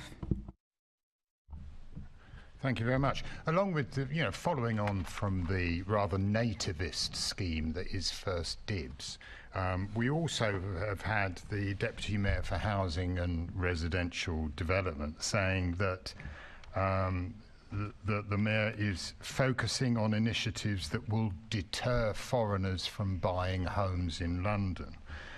Is the solution to increasing home ownership, is this a solution to increasing home ownership amongst young people to stop foreign money coming in? Who shall I ask? Samuel. Nativist policies work on their own terms. If you stop people from coming to this city, then that reduces competition for homes in this city. Or if you make it really difficult for people to buy into homes in this city, then that will have a similar effect. My father was an immigrant to London. I think immigration has done wonderful things for this city. But it's not, as a housing specialist, it's not for me to tell you, what's your overall judgment about the ethics of nativist policies. They work in a way for providing a benefit to existing Londoners. They will have some cost for the long-term growth and vitality of the city, and obviously they're bad for the would-be Londoners who are locked out of our housing market. I leave the philosophical and ethical question about whether you want to take London in that direction to you, but there are very obvious trade-offs. And there are, but can you think of any other policy area where we want to discourage investment in London? Brexit. No. Ms. Earwaker. I was just going to say, I think it depends on the purpose. What the use of the home would be when bought. So is it that it's going to be lived in through owner occupation? Is it going to be rented out? Is it going to be used as a second home? Is it going to be used as a short let? So I think that is more the important question for me, rather than necessarily who is buying, but what is it for? If you have a large amount of foreign investment that is then used for short let, for example, or is as a second home that is not best maximising that property, then I would have big questions about that. Not just because it's more about foreign investment, but because that's not the best use necessarily of housing in London at the moment. Predominantly international investors will invest in blocks of flats. They don't tend to invest in family-sized homes. If we built more family-sized homes, or the planning system, and I do know that we have said planning here, the chairman's not going to intervene yet. If the planning system actually allowed more areas to go over to family-sized homes, wouldn't that address the problem of foreign investment, but also the problem of young families not being able to find properties in London? Mr. Poser. No, I don't think that's correct. I think that you would see that, family-sized home, I think, especially in the British imagination, conjures up a certain amount of land used, and actually, especially within the boundary of the GLA, one of the things at an absolute premium is land. I think that some of these are, from a housing market perspective, slightly, if not red herrings, overblown questions. I think you're right when you say that, it's a weird position to be in to discourage investment in London. Of course, when it's an empty or short-term let property, that's a slightly different thing, because that's something actually being physically taken out of the housing market. But what we see is that by historical levels and by international comparison levels, long-term empty properties in London are not a huge factor. We could do more on short-term lets, but I think that in general it's more important to focus on other aspects of this rather than the question of of foreign direct investment into British property, except in very specific cases. I think you're so right. Oh, sorry, Mr. Hughes. I just wanted to agree with both my colleagues. I think, the thing to second homes, that is something you could look at. Short-term lets, that is something you could look at. Like, I work for a neoliberal think tank. I think that housing supply is by far the most important issue here. But as in terms of the distributional policies, where I think there is a case for them. Clearly, if we've artificially rationed the amount of floor space, we've rationed through policy the amount of floor space available in this city, then we've capped the total quantity of it, then there is a case for sort of rationing it between different households and saying, no, we don't want a small number of households hogging lots of homes, when actually there are lots of people who would like to have a home at all and don't have one. But wouldn't you say that the typology of a family-sized homes is much more flexible than the typology of a one-bedroom flat? Yeah, it's tricky though. I mean, so this gets it gets quite complicated. One issue is our housing stock was built at a time when a much larger proportion of British people lived in the classic two parents, three children format. So London's got a more acute shortage. So the distribution's now changed. We've got more single young people. We've got more people who live for much longer after their children leave home. We've got more people in single-parent families and all sorts of other formats. That means our housing stock is actually, although we have a shortage of all typologies of housing, we've actually got a particularly bad shortage of housing for those kinds of households that didn't exist so much in the 1920s and 30s when we were building most of our housing stock. So it's actually often flats that are in most short supply and not family houses, although both are in short supply. I would challenge you on that. I know. I'm not going to. I would challenge you on that, because the people who need the family-sized houses are taking up the two-bedroom homes that we need for those smaller families to adopt. So, and we know that from the fact there's 360,000 kids being brought up in overcrowded conditions. They need family-sized homes. But I'm not giving evidence. You are. Let's move on to the next question. I saw that. Mr. Poser, the GLA has said that it will not be funding discount market homes such as pocket living homes in the future. Are discount market homes an important product to help Londoners get on the property ladder? I'm always hesitant when it comes to talking about specific products within the housing market. You get a huge amount of questionable discussion around anything from modern methods of construction to ultra small homes to all sorts.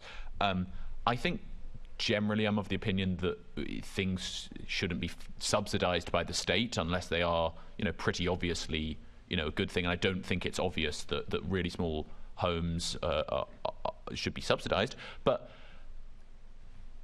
if you may permit me, I think at a planning level or at a permission level, we shouldn't stop them. I think that there's almost certainly a case for small flats and really small homes. We see that in a number of high demand markets around the world, either accessory dwelling units in certain markets or really small places in Asia, for example, are a key part of a functioning housing market because, put simply, people have different housing needs at different stages in their lives. I think you're right that people would rather raise families in larger homes, but there's a huge amount of London that is not at that stage of life, and we should be allowing those types of homes. We probably shouldn't be subsidising them. Thank you. Can I just, before you come back,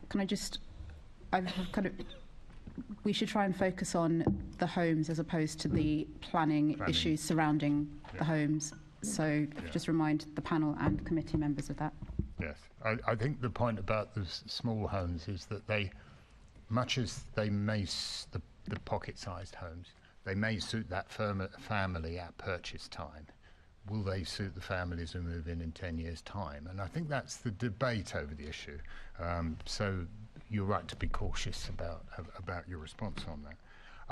I might drop the next question there, Chair, because I think we've kind of had it answered early on in the meeting. Do you want me to repeat it? Yeah, if you can put the question. I'll put the question, okay. Yeah. Mr. Browne, your institute argues that there's no compelling reason to think that raising the rate of supply will change the pattern of who owns the property. Can you tell us a little bit more about that? Though you did allude to it earlier, and we had a bit of a spat earlier, which was quite enjoyable, may I say. Sure. Fundamentally, it's there's one issue around supply, how many properties there are, what rent levels are, and then that combined with long-term interest rates, things like that, determines what the value of a property is to a landlord. And so, in a market, you would expect the price of housing to reach that level that so that the ongoing flow of rental income is sufficient to cover the mortgage interest repayment for the landlord, covers the cost of maintenance and the return they would have been getting on the deposit they put down if they had invested it somewhere else. What really determines whether it's a landlord or an owner-occupier that ends up purchasing a property really depends more on the tax treatment and the relative availability of credit for those two groups. And I think you've seen that if you look at what's happened over time. In the 1980s, we had a big deregulation of finances that led to a big increase in home ownership. Of course, there are things going on as well with right to buy, rent controls, so landlords couldn't really get into the market. But that was a big factor. Financial deregulation combined with things like mortgage indemnity insurance, which encouraged banks and building societies to lend to people with very low deposits. And then similarly, after 2008, things went into reverse. Banks stopped lending to first-time buyers. They saw it as too risky. What they saw happening in the US and other places around the world. Even though house prices were falling quite a lot of that time, you see home ownership falling. Banks prefer to lend to landlords instead who have much bigger deposits. So I think it's fairly clear from what's happened over the last 30, 40 years that it's more about credit conditions that determines who ends up owning properties. But you're doing an analysis of what happened. But what we're reading, you don't need to build more houses because nothing will change. Well, I think, look, I think you've got to look at. It depends on really what the question you're asking. If you're worried about home ownership, I think the fundamental thing you need to do is around mortgage market reform. That's what's going to get the credit to the people who you need to get it to in order for them to move from renting into buying. Yeah. So then there's another question around affordability. For me, that is predominantly perhaps more around the reduction in the availability of housing subsidies through social housing and housing benefit in the private rented sector. That can explain a lot in the decline in affordability there. Then, I think that there's a more general question about growth and the desirability of having more housing, and I think that there is a strong case for that, particularly in London. But I don't think, given the information we have out there about how responsive prices are to increases in housing supply, you would have to do really an implausibly large amount of additional supply to really shift house prices enough to make a big dent in home ownership rates. One of the things we haven't touched upon, you even mentioned, is self-build in London, which is, in the UK market, there's very little self-build, but if you go to places like Germany, for example, 50% of the homes, Austria, 80% of the homes are self-build. What do you think we need to do to enable, bearing in mind to build a home, about £160,000, which is not a frightening figure for some young people to own their own home. What do you think we have to do to try and encourage self-build in London? I'm not 100% sure why one would want to encourage self-build within London, frankly. I think this goes back... Provides a home. Well, it does provide a home, but it's a really roundabout way of doing it in London. And I think if you think about most of Paris, central Paris is not self-built. I think that self-build is, and SME builders as well, which are sort of one end of a spectrum that we do under-deliver for in the city. But I think that self-build is unlikely to become a large part of the London supply. I'll tell you for why. So, for example, the mayor has a target. He had a target when he came into office of building 10,000 homes on the TfL estate. And he's managed, from memory, and my researchers sitting in the audience, it's 1,400, and he's well over the target. Wouldn't it be better if he just allowed self-builders to take some of that land and develop it, since the big developers seem unable to do it? By self-build, do you mean an individual family purchasing a plot of land and building a single-family home on it? Yep. If you think of the TfL schemes, a lot of that is building towers and high-density housing, and I think that self-build is pretty unsuited to dense housing. The plans for towers, but there's no towers there. The plans are for building, but there's no buildings. But this then gets you back to planning, and because one of the main reasons there isn't housing on those sites and many other sites in London is planning. It's not who's building the homes. I think on SME builders, there might be a much stronger point that we see actually much more of London's housing supply over the last 20 years has been delivered by large building firms. So we've urged the mayor for a number of years, when he does large regeneration schemes. Previous mayor as well, this is not part, previous mayor as well, is that when he's doing a big regeneration scheme, he should reserve 5-10% of that regeneration scheme for niche builders. So that would include the smaller SMEs, the smaller housing. Is that something you'd think? It sounds like you might agree with that. I think there's evidence to suggest that might be helpful. It's scheme by scheme, and it depends on the size. But you see, there are other aspects of London's housing supply that are overwhelmingly dependent on SME builders, like training, which is done a lot by SME builders. So I think that there's a case to be made for that, but I don't think that goes all the way down to self-build, I'm afraid.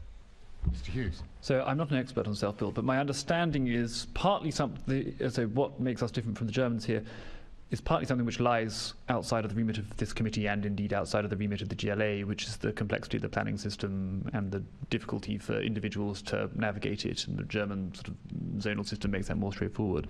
The other thing that's going on is the kind of sites that become available. So we tend, in our planning system, to release large sites, which then get bought up by one big house builder. In London, we're often releasing substantial brownfield sites which have big remediation costs, and we're often expecting very high densities on those sites, and clearly a self-builder isn't going to be able to build a big block of apartments. There are, one thing that happens in Germany is they have quite permissive laws on, ADUs, the additional dwelling units. You can add a home in your back garden in Germany, provided the home is of certain proportions and the garden is of a certain size. Those will normally be either small builders or self-builders who do that. So that's going to, and that's hugely common. I mean, in some suburban areas of Berlin, most homes have an ADU at the back. I suspect I'm very sympathetic to that kind of policy. It's going to be politically very difficult in Britain because of the politics around garden grabbing. But those are the kind of sites that you'd have to open up if you wanted to see a really flourishing self-build market, and those are the kind of sites where self-builders have a comparative advantage against the big house builders. Happy to take you. I road tested this a few years back, and I thought, well, I'm going to go and hunt around London to find these places where somebody could self-build. And I thought, well, this is going to be, I allocated a whole day to it. And I thought, I'll start off at Lewisham. I got out of Lewisham Station, and within 100 yards of the front of the station, there was a patch of land there that no big builder is going to be interested in, but it would have been perfect for an individual home. You do now have a good small sites policy. I mean, the London supplementary document that I think you've just produced, right? I mean, that's a lovely piece of work. We're not allowed to talk about planning. No, I think I'm going to come to an end. We are massively veering off the topic of affordability of homes for young Londoners rather than planning policy, which is interesting, but outside of our scope. 160,000 is cheap. 160,000 is affordable for Londoners. Okay, we need to buy the land first, though, so that's arguably not. You just give it away. Thank you. We are back to Assembly Member Polanski. Yeah, I think Assembly Member Boff took some of my questions, but I'll excuse his overexcitement. It's fine, he's very passionate. Rachelle, how could changes to taxes like stamp duty help to increase home ownership for young Londoners? At the moment, stamp duty has got caps and thresholds that, if you fall under them, you don't need to pay stamp duty, and then, lower rates. I think there's a question about what is actually affordable for people to be buying within London and whether or not it falls under the caps. So that's question one. I think going back to sort of what I was saying earlier around whether or not there should be sort of additional charges on investors with stamp duty, whether or not we should be looking more at that in terms of sort of evening that playing field if we want to encourage more first-time buyer home ownership, is a good question. It can then reduce the amount that an investor could look to pay. So sort of that would be sort of the main points on stamp duty. I think in general, though, I don't support stamp duty as a tax. It adds cost to the transaction. I would be much more in favour of looking at tax change to more of a proportional property tax that looks at sort of reforming council tax and so on. I don't necessarily think, however, that would lead to an increase in home ownership for first-time buyers, but it is a much better way of looking at housing taxes. Yeah. I think that's pretty clear. Chair. Thank you, panel, for unanimous for the first time. We have our moments. Yeah. So, Assembly Member Cooper, please. Well, perhaps we can split them apart again any second now. We don't want too much unanimity. No, I mean, we don't mind. No, it's up to you how you answer the questions. I'm going to start actually with James, and actually I've just had the privilege to be with Tony Blair this morning at the funeral of Margaret McDonagh, and he spoke very movingly there, but not on this subject.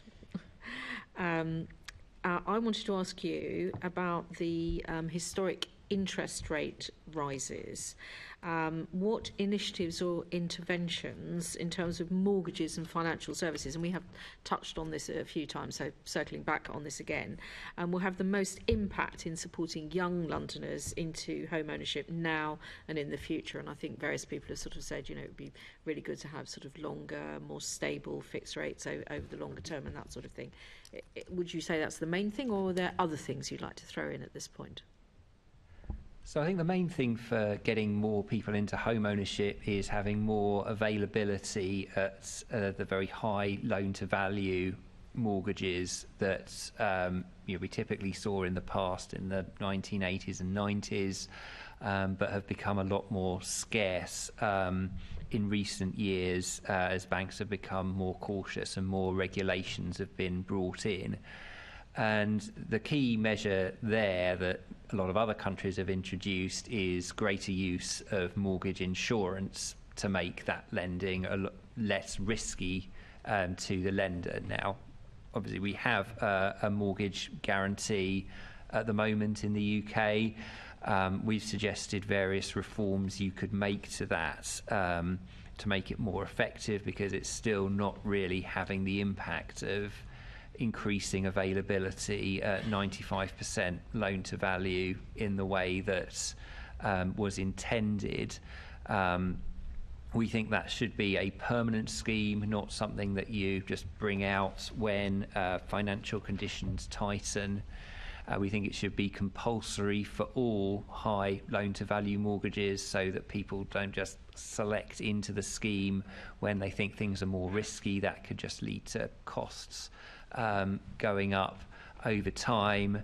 And also it needs to give banks the proper capital relief that it should do, given that it is a much more secure loan once you have the insurance on it. At the moment, the way it's structured makes it very difficult for banks to claim the capital relief that they ought to be getting. So finding a way of giving the banks that capital relief through changes to financial regulations would also make a big difference as well. I mean, one of the really big changes from the 1980s and 90s is that then a lot of people took out endowment mortgages. They seem to have sort of died. Would you? I don't know that that's a product that seems to be available anymore, or is that just my imagination? Yeah, I mean, I think that wasn't a great innovation at the time. I think what you ended up with was that people found that these endowments didn't, in fact, pay off the mortgage in the way that was claimed that they would, and so people have moved back to the traditional repayment mortgage. I mean, that's a much more secure way of going into home ownership. You're not reliant on what's going on in stock markets towards the end of your mortgage as to whether you'll be able to pay it off or not. So I don't think we really want to be going back to those days. Well, there might be some comments there that might be appropriate to the pension market, but I think the chair will go quite rightly very angry if I start introducing discussion of pensions as well as talking about the planning system.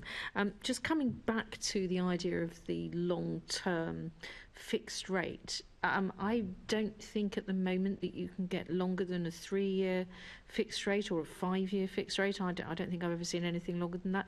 What sort of period of time do you think would work really well for people to come into the market? I think you can now get loans where it's spread perhaps over a 30-year life rather than 25, which I think was the sort of more traditional. Do you think spread over 40 years and a fix for 10 would work to help people in? Well, look, lots of other countries have fixed for term mortgages, and there are a few of those out there at the moment. There should be some more coming into the market in the next few months as other companies are launching. I think, generally there's no strong reason to load people with that interest rate risks. That's something that is much better handled by the lender, or for these very long-term fixed-rate mortgages. Typically, the people who end up financing those are either pension funds or life insurers, and they have those much longer time horizons, so they're actually very keen to lock in for 20 or 30 years. I mean, there are some barriers around the Solvency II regulations that currently make it unattractive, but that there are reforms you could introduce that would make it a lot more attractive for life insurers in particular to be buying up these covered bonds that fund long-term fixed-rate mortgages. Do we know if that's something that the government is considering, or the Bank of England is in discussion with anybody about? Are mortgage companies looking at something longer than 5 years or fixed for term? Yeah, so I mean, the big high street banks are not particularly interested in this. They are lending out basically money from people's current accounts and savings accounts as more to go out in mortgages. They're they're having to fix rates for your typical 2 or 5 year fixed rate. They're having to go into the swaps markets. To do that for 25 or 30 years is very expensive. So really they aren't the people who are going to be doing long-term fixed rate mortgages. You're really looking at new entrants coming in who are going to be funded with much longer term funding from pension funds or life insurers, who are going to be the big source of funding for that. But this is something the government's interested in. I was at a meeting with the Economic Secretary to the Treasury earlier in the week, and he seemed very receptive to these ideas. Well, not surprisingly, because levels of home ownership are dropping. So looking at some new entrants into the market and new ways of doing things seems sensible. Which brings me on to the Skipton Building Society, who've just announced their 100% mortgage. Do you think that's going to help people into home ownership? Do you think that's going to help young people into home ownership? Well, look, as I've said, having high loan-to-value mortgages is going to be a really important thing for getting people into home ownership. Now, 100% loan-to-value is something we've not typically seen in the UK before. I think it is a much riskier prospect for banks. Yes, you can have mortgage insurance, but I'm not sure you certainly the state would probably not want to be backing 100% loan-to-value mortgages. So I think it's a niche product for people who have very high income but no savings. But I struggle to see it's going to be the major solution to the problem. Yeah, and obviously it has the drawback that if the property market goes down, then you don't have a high loan-to-value. You end up with negative equity. I can see that Rachelle would like to come in and say something about... Yeah, I was just going to say, so a couple of things. Number one, on the negative equity front, I don't think that the current mortgage and lending market is well set up to deal with negative equity if households do fall into it. So encouraging products, particularly at a time when we know that interest rates are rising and house prices are likely to fall, it is necessarily wise, unless you do have really good sort of systems set up to make sure that people have options in terms of moving or changing lending products and so on if they do fall into negative equity, which is not currently the case. With the Skipton loans, just in terms of like the conditions of mortgage approvals for them, so my understanding of it is that you can't get a mortgage unless the mortgage repayments and the interest on it is less than what you're currently paying in rent. And I think while some of that may have been appropriate for like high income Londoners with no savings previously when interest rates were lower, I'm not sure that will work so well now as house prices sort of do remain sort of high, but interest rates have been rising. So whether or not that actually sort of works for London at the moment, it may be working better for lower priced areas. Okay, so that doesn't seem as though that's necessarily going to be helpful, particularly for Londoners and young Londoners at all. I wondered if I could come, thank you very much for that, James. I wonder if I could come to you, Samuel, now. Has the Help to Buy equity loan scheme been an effective product for the young Londoners in accessing home ownership, would you say? So the perceived view, which I share, is that Help to Buy, its main effect, given that the supply of sites is largely fixed by the planning system, if you give people more buying power, the main effect of that is to bid up prices. And the main beneficiaries of it are therefore landowners of allocated sites and the sort of industry around them of land promoters and so on. So in as much as that's true, it's both ineffective and upwardly redistributive, and one of the most striking policy failures in British housing of recent years. I would qualify that by saying there is some positive distributional effect. So clearly it selectively boosts the buying power of first-time buyers and will therefore advantage them relative to other buyers. First-time buyers, are on average a group in greater housing need than buyers moving up the housing ladder later on. So there is some genuine benefit there. But it's a massively expensive and regressive way of achieving a relatively small benefit, in my view. So really it's just increased the demand for homes and prices rather than actually really helping people effectively into home ownership. That is the greater part of its effect, I think. Okay, I can now see that there's many other people who want to comment on.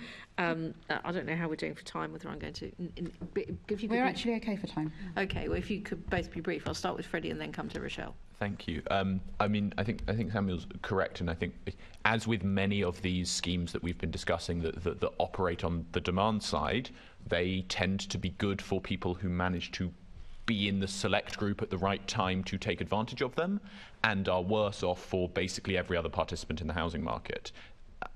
Help to Buy, I think, has priced out, not me personally, but priced out, sort of predicted this when it was first announced. It has been staggering in the downside effect for everyone else relative to the upside effect for the people who manage to take advantage of this. But any subsidy that is limited to a certain group is going to have that effect. And I think that a lot of these we need to be very careful with, because whilst they won't have the effect of pumping billions into the asset class, they will have those second-order distributional and effects that any subsidy will have. I mean, listening to you, you could almost be describing the right to buy to me, but, that's just an old-fashioned viewpoint. It's Rachelle, come to you. So I was just going to come in with the question on who these different demand-side subsidies home ownership type schemes are for. So are they for those who are on low to middle incomes in London? Are they for those who are already on the cusp of home ownership but might, achieve it in a couple of years? Or is it for those who are already able to buy and can now buy a better home that is a new build for a discounted price that, sort of is subsidised? So I think at JRF, when we're looking at the different range of home ownership schemes, we know that they are completely unaffordable, even with the subsidies, to those on low to middle incomes. So for those in the bottom 40% of household incomes who are currently private renting, Help to Buy is affordable to no low-income households in London, even when you look at a lower quartile price of a new build, just on the repayments alone. So it's I don't know. I do question. Quickly interrupt you. When you say low income, what salary bracket are you talking about? So on average, it would be around a household income of around £26,000. Okay. Net. Okay. I mean, I was just about to go on to ask you the next question, but I'd better not do that because it's not my question. So thank you very much, Chair.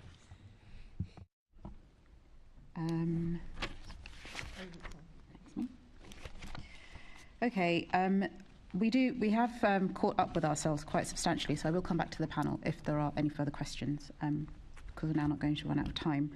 And I did have a question about Help to Buy equity loans. Freddie, you have answered, you've given your perspective on the efficacy of those in terms of accessing home ownership for young Londoners, but I wondered if James or Samuel, if you had any thoughts about the impact of those equity loans, and Rachelle as well, sorry.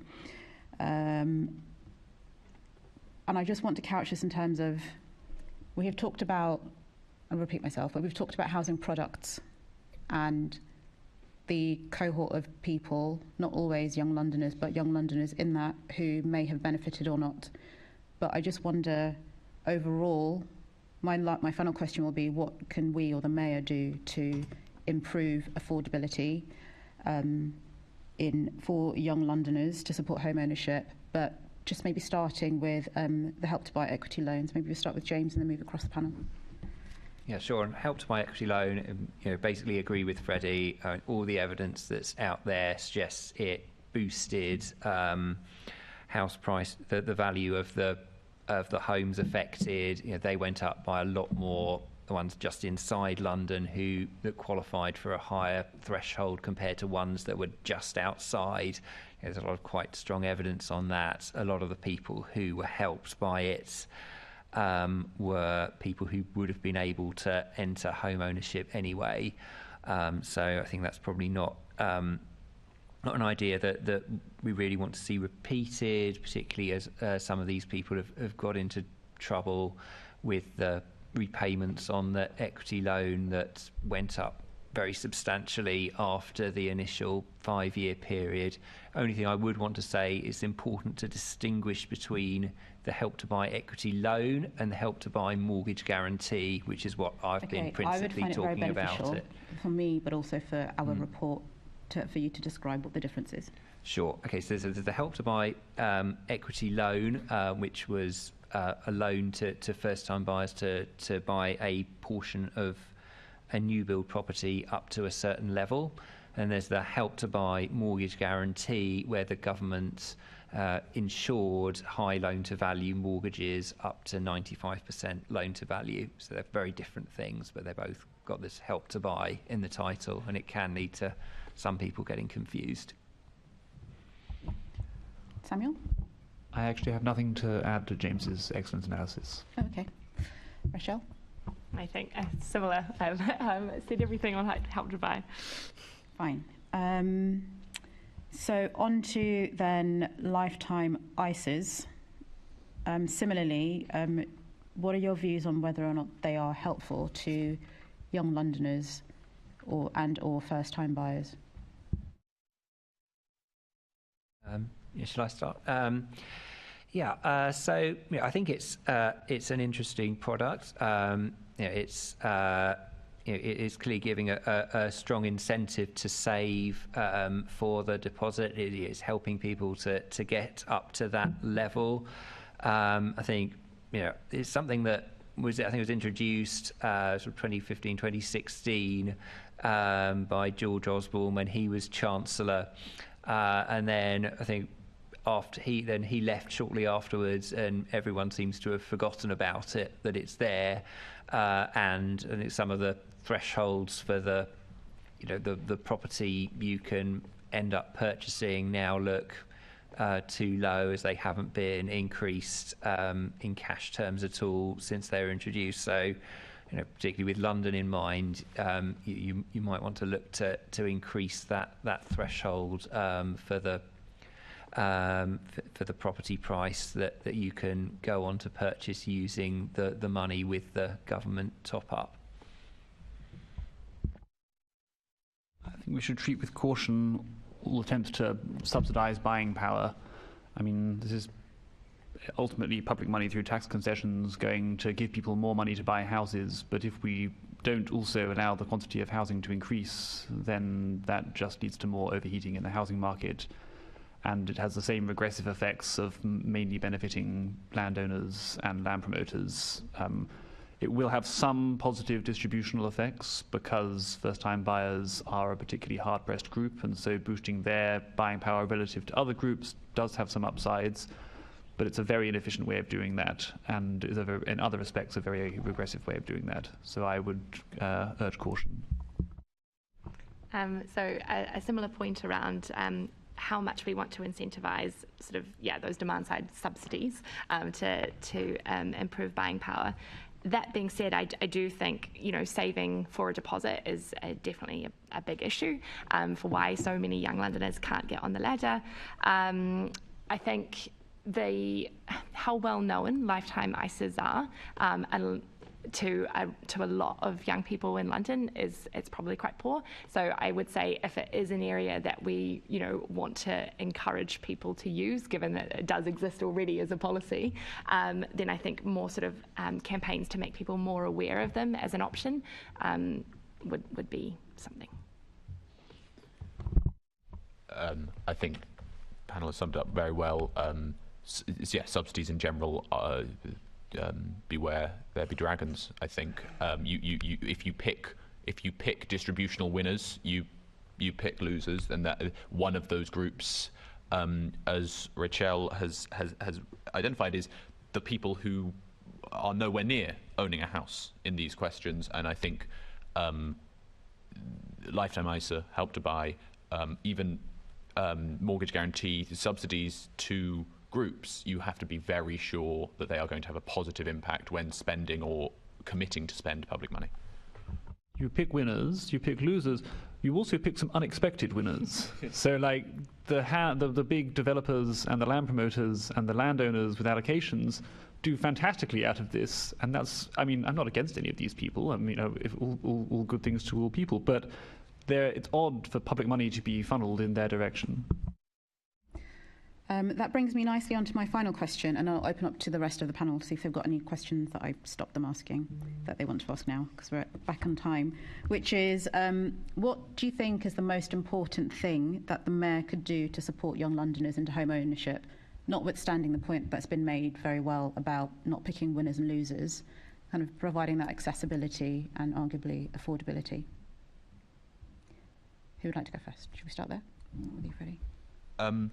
So I think that the panel's remit on housing affordability and affordability for purchase is slightly narrow, because, as was discussed at the beginning of the panel, actually rent is a really big part of this question, and I think that the second half is focused on, and I think you've seen general scepticism from the panel around things that distort in favour of home ownership, because that often has negative effects on the rental sector, and then the level of rents feeds into that. So I think that the way to do it is to generally, in the home ownership sector, in the private rented sector, in the subsidised rent sector, is to make housing more abundant and thus more affordable. I think you don't make the general level of housing more affordable on aggregate without increasing the amount of housing in London very significantly.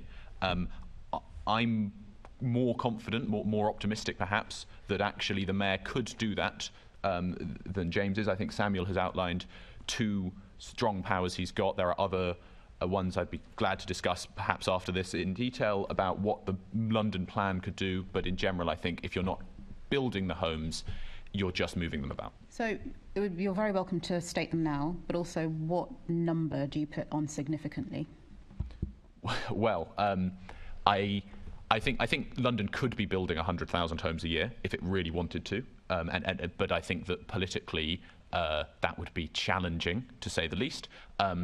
Every extra 5,000 homes a year makes a difference, because that is 15,000 people housed in London. That is a good thing. And then on affordability, I think that there is evidence that does feed through on including local rents, but also on the national and regional picture. I think harking back again to like the initial part of the conversation about rents, I think rents and the amount that rent takes up from your income is one of the most significant factors in whether or not you can save for a deposit, which is, again, a massive limiting factor in whether or not you can afford a home in London. So I would say anything that can be done to look at which is already sort of happening in London as well, in terms of, I guess, like the Mayor putting forward different positions around rent control and things. But the more people that we can get into genuinely affordable renting situations, so that they, number one, that there is enough income to go around to actually spend on things like essentials in your bills, but secondly, to have the opportunity to save for a deposit is going to be a massive part of that. I do think focusing as much as possible on increasing supply, as the others have said, will be key, but I don't think we should rely on it to be bringing down house prices in sort of the near term. That is important for supply reasons in and of themselves, but and in the long term it will certainly have an impact, but it's not going, I don't know, I don't think it's going to have an impact in the sort of short to medium term that is significant enough to bolster home ownership for first-time buyers. I think I would also, caution about how much we are reliant on new builds for first-time buyers, given the new build premium, and whether or not there are questions around how we can look at the tenure distribution of who is being able to access new builds versus buying in the secondary market, and what is cheaper and most affordable for different households to be able to do that. So quite a few of the things, I agree with colleagues that, I agree with colleagues on the whole. The big issue is supply, although, there are distributional things that would make a big difference. Abolishing stamp duty and replacing it with a land value tax would make a big difference, but that lies outside the remit of the mayoralty. In terms of things that the Mayor can do, London Plan's a powerful document. There is a lot you can do. In terms of how much impact you can have with it, it's kind of how long is a piece of string. Like, London can have as many homes as it wants, pretty much, economically. It's just a question of political will. I'd get started by scrapping the mad policy of protecting industrial and logistics uses. I mean, there's no reason why the state should be giving a massive implicit subsidy to these when we've got a gigantic housing shortage. That's the obvious London plan, low-hanging fruit, which I think isn't like politically going to just blow up straight away. Other stuff that's much more difficult is looking at suburban intensification or looking at sort of selective, like building around train stations in the Greenbelt. I'm in favour of those things. I've worked on them, but politically much more complicated. And then the thing I'd put in place is a London plan policy on estate regeneration, much more strongly in favour of it.